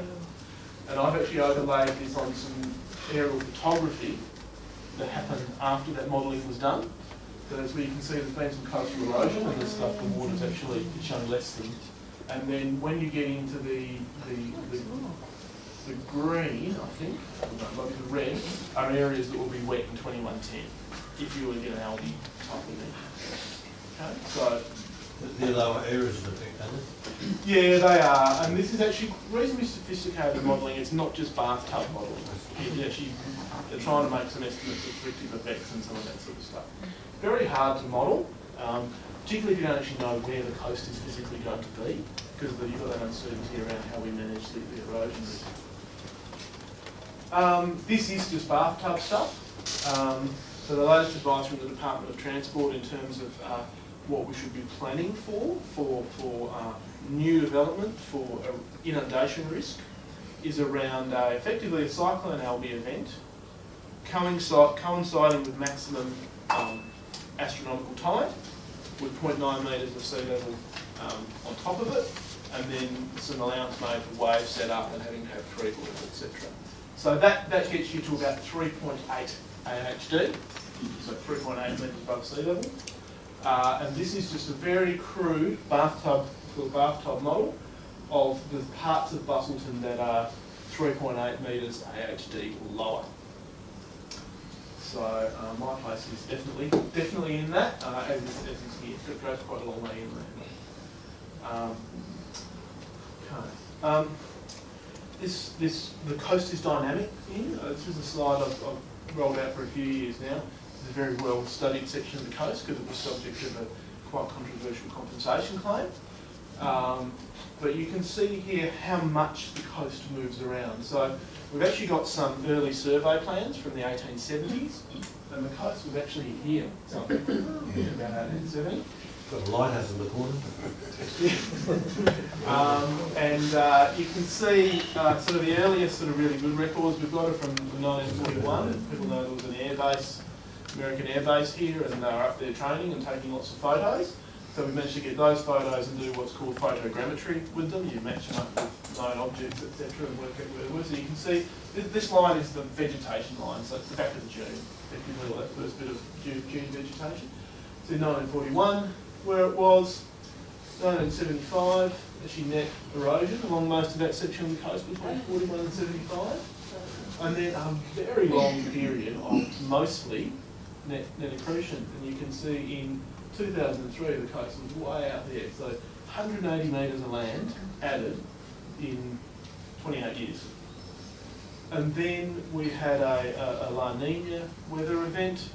We had about a 40 centimetre increase in mean sea level for several years, and you saw a substantial and quite rapid period of coastal erosion along that coast, and you can see lost 110 metres of land, and we were dealing with lots of applications for private seawalls in Siesta Park because all of a sudden people's front gardens were watching into the sea. Lots of people who say it's this that means this is the answer. This is the answer. That is the answer. Well, they are the various different factors that contribute towards sea level at any given time. And sea level doesn't equate into coastal erosion or coastal inundation in necessarily a predictable or consistent sort of fashion. So I'm not going to go through that because I don't understand it, but I guess the point of it is anyone who claims to have a simple answer is by definition wrong. What are the projections going into the future? This is sort of derived from the probably soon to be superseded IPCC reports, etc. It projects on this particular scenario, which has been incorporated into state government policy, 0.9 metres of sea level rise by between I think 2010 and 2110, and then the trajectory continuing to sort of 3 metres. So, and that's not taking into account some of the things that Peter was talking about before in terms of what if we get these really rapid feedback loops and the whole of the Greenland ice sheet or the whole of the Antarctic ice sheet ends up in the ocean. And there's a lot of inertia in that, even with all of these wonderful things in terms of solar power and so on.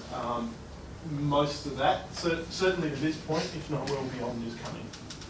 I guess is the consensus whether we like it or not. Now, so how does that translate into coastal erosion? It's not a bathtub.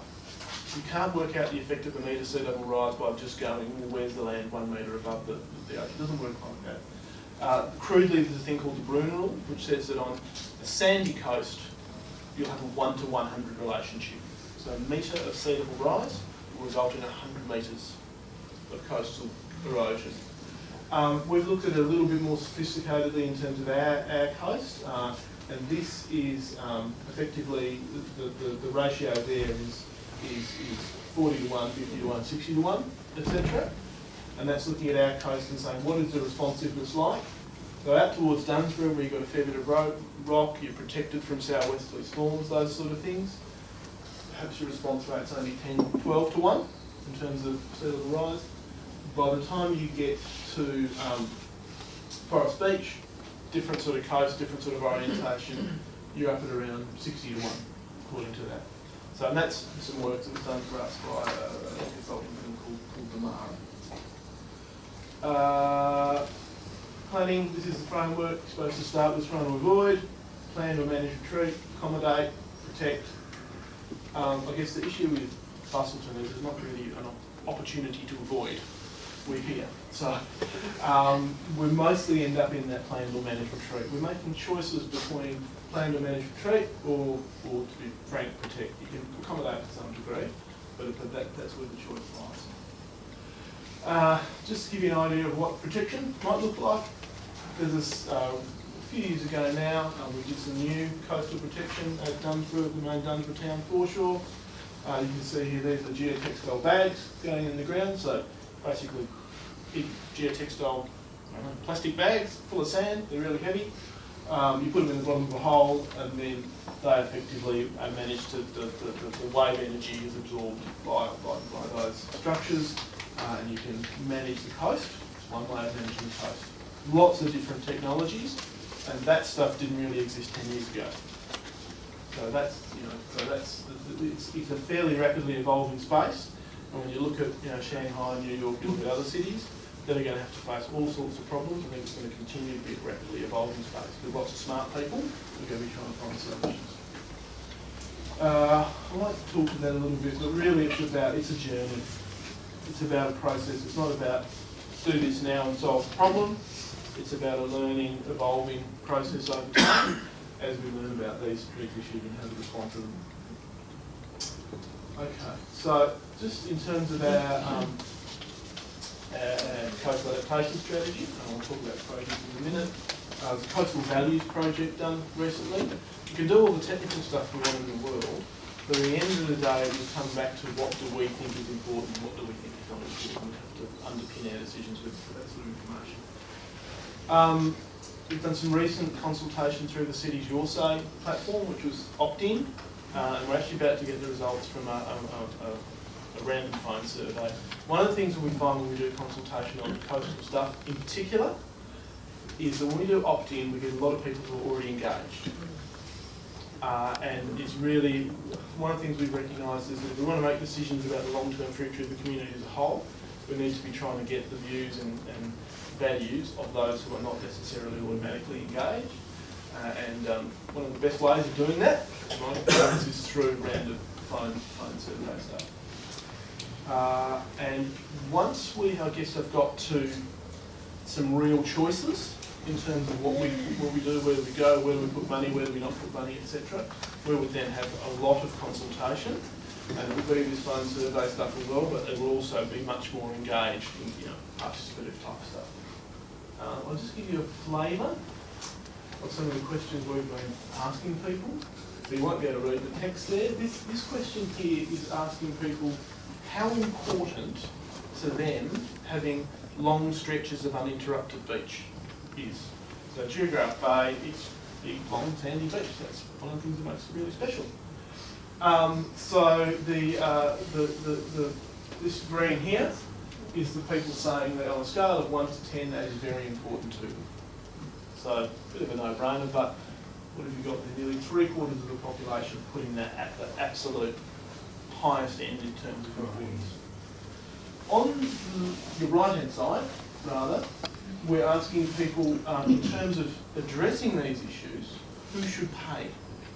And they can suggest more than one thing. And I should just say, you see a lot of work done on this, and it's sort of economics mumbo jumbo, to be honest, in terms of whether it's worth going down a particular policy path. But it never deals with who pays and when do they pay, which does relate to some of the issues that Naomi was talking about. So in this they've got who pays, the taxpayer in general, the community as a whole, all ratepayers in the city of Busselton, or the private landowners and businesses that are most affected, so those who live in own property closest to the coast. They'll be really important questions in terms of coast allocation going forward. Just quickly then talk about the project. So, 100-year time horizon. The aim is to align the different parts of planning that we have to do. About 18 months to do the project, and then it'll be something that will evolve with periodic reviews, I'm sure. That's the sort of budget we're talking about. We've got a good chunk from the Planning Commission, which is great. Steering group, which is cross-organisational and agency. Interdisciplinary consulting team. And of course we're doing lots of shorter term stuff as well. So that's that. Energy Master Plan. Follows a series of energy action plans. The focus is on the city's own energy use and greenhouse gas emissions. At this stage we're not really going into the broader community stuff. Overseen by a Sustainability and Energy Working Group, which has again is cross-organisational and includes a number of councillors as well to try and get that sort of political involvement and buy-in.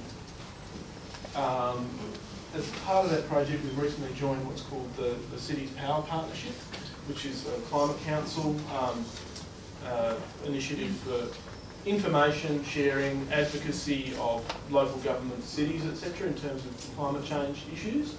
But also we're required to, as part of that, make a series of pledges in terms of what we're going to do, which we'll have to do by sometime early next year.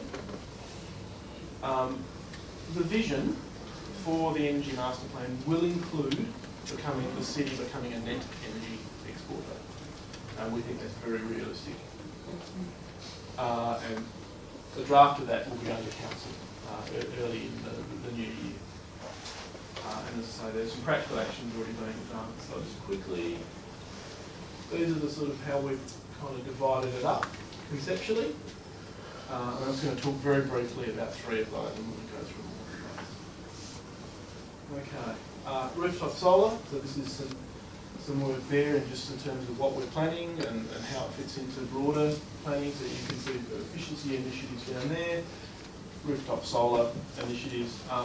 Not looking so much at batteries at the moment. The thing with a lot of our buildings is that they use most of their power during the day, and the roof space available, they use so much energy per square metre, but the roof space available, there's not much left to put into the grid.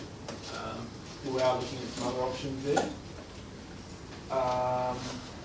Monitoring, knowing what you're doing, having the right decision makers, having the right information so that they can actually change the way they do things is really, really important.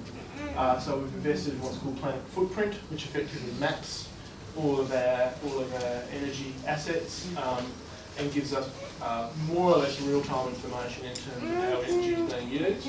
And there is also a capacity to do sub-metering within the facilities and actually feed that into Planet Footprint as well.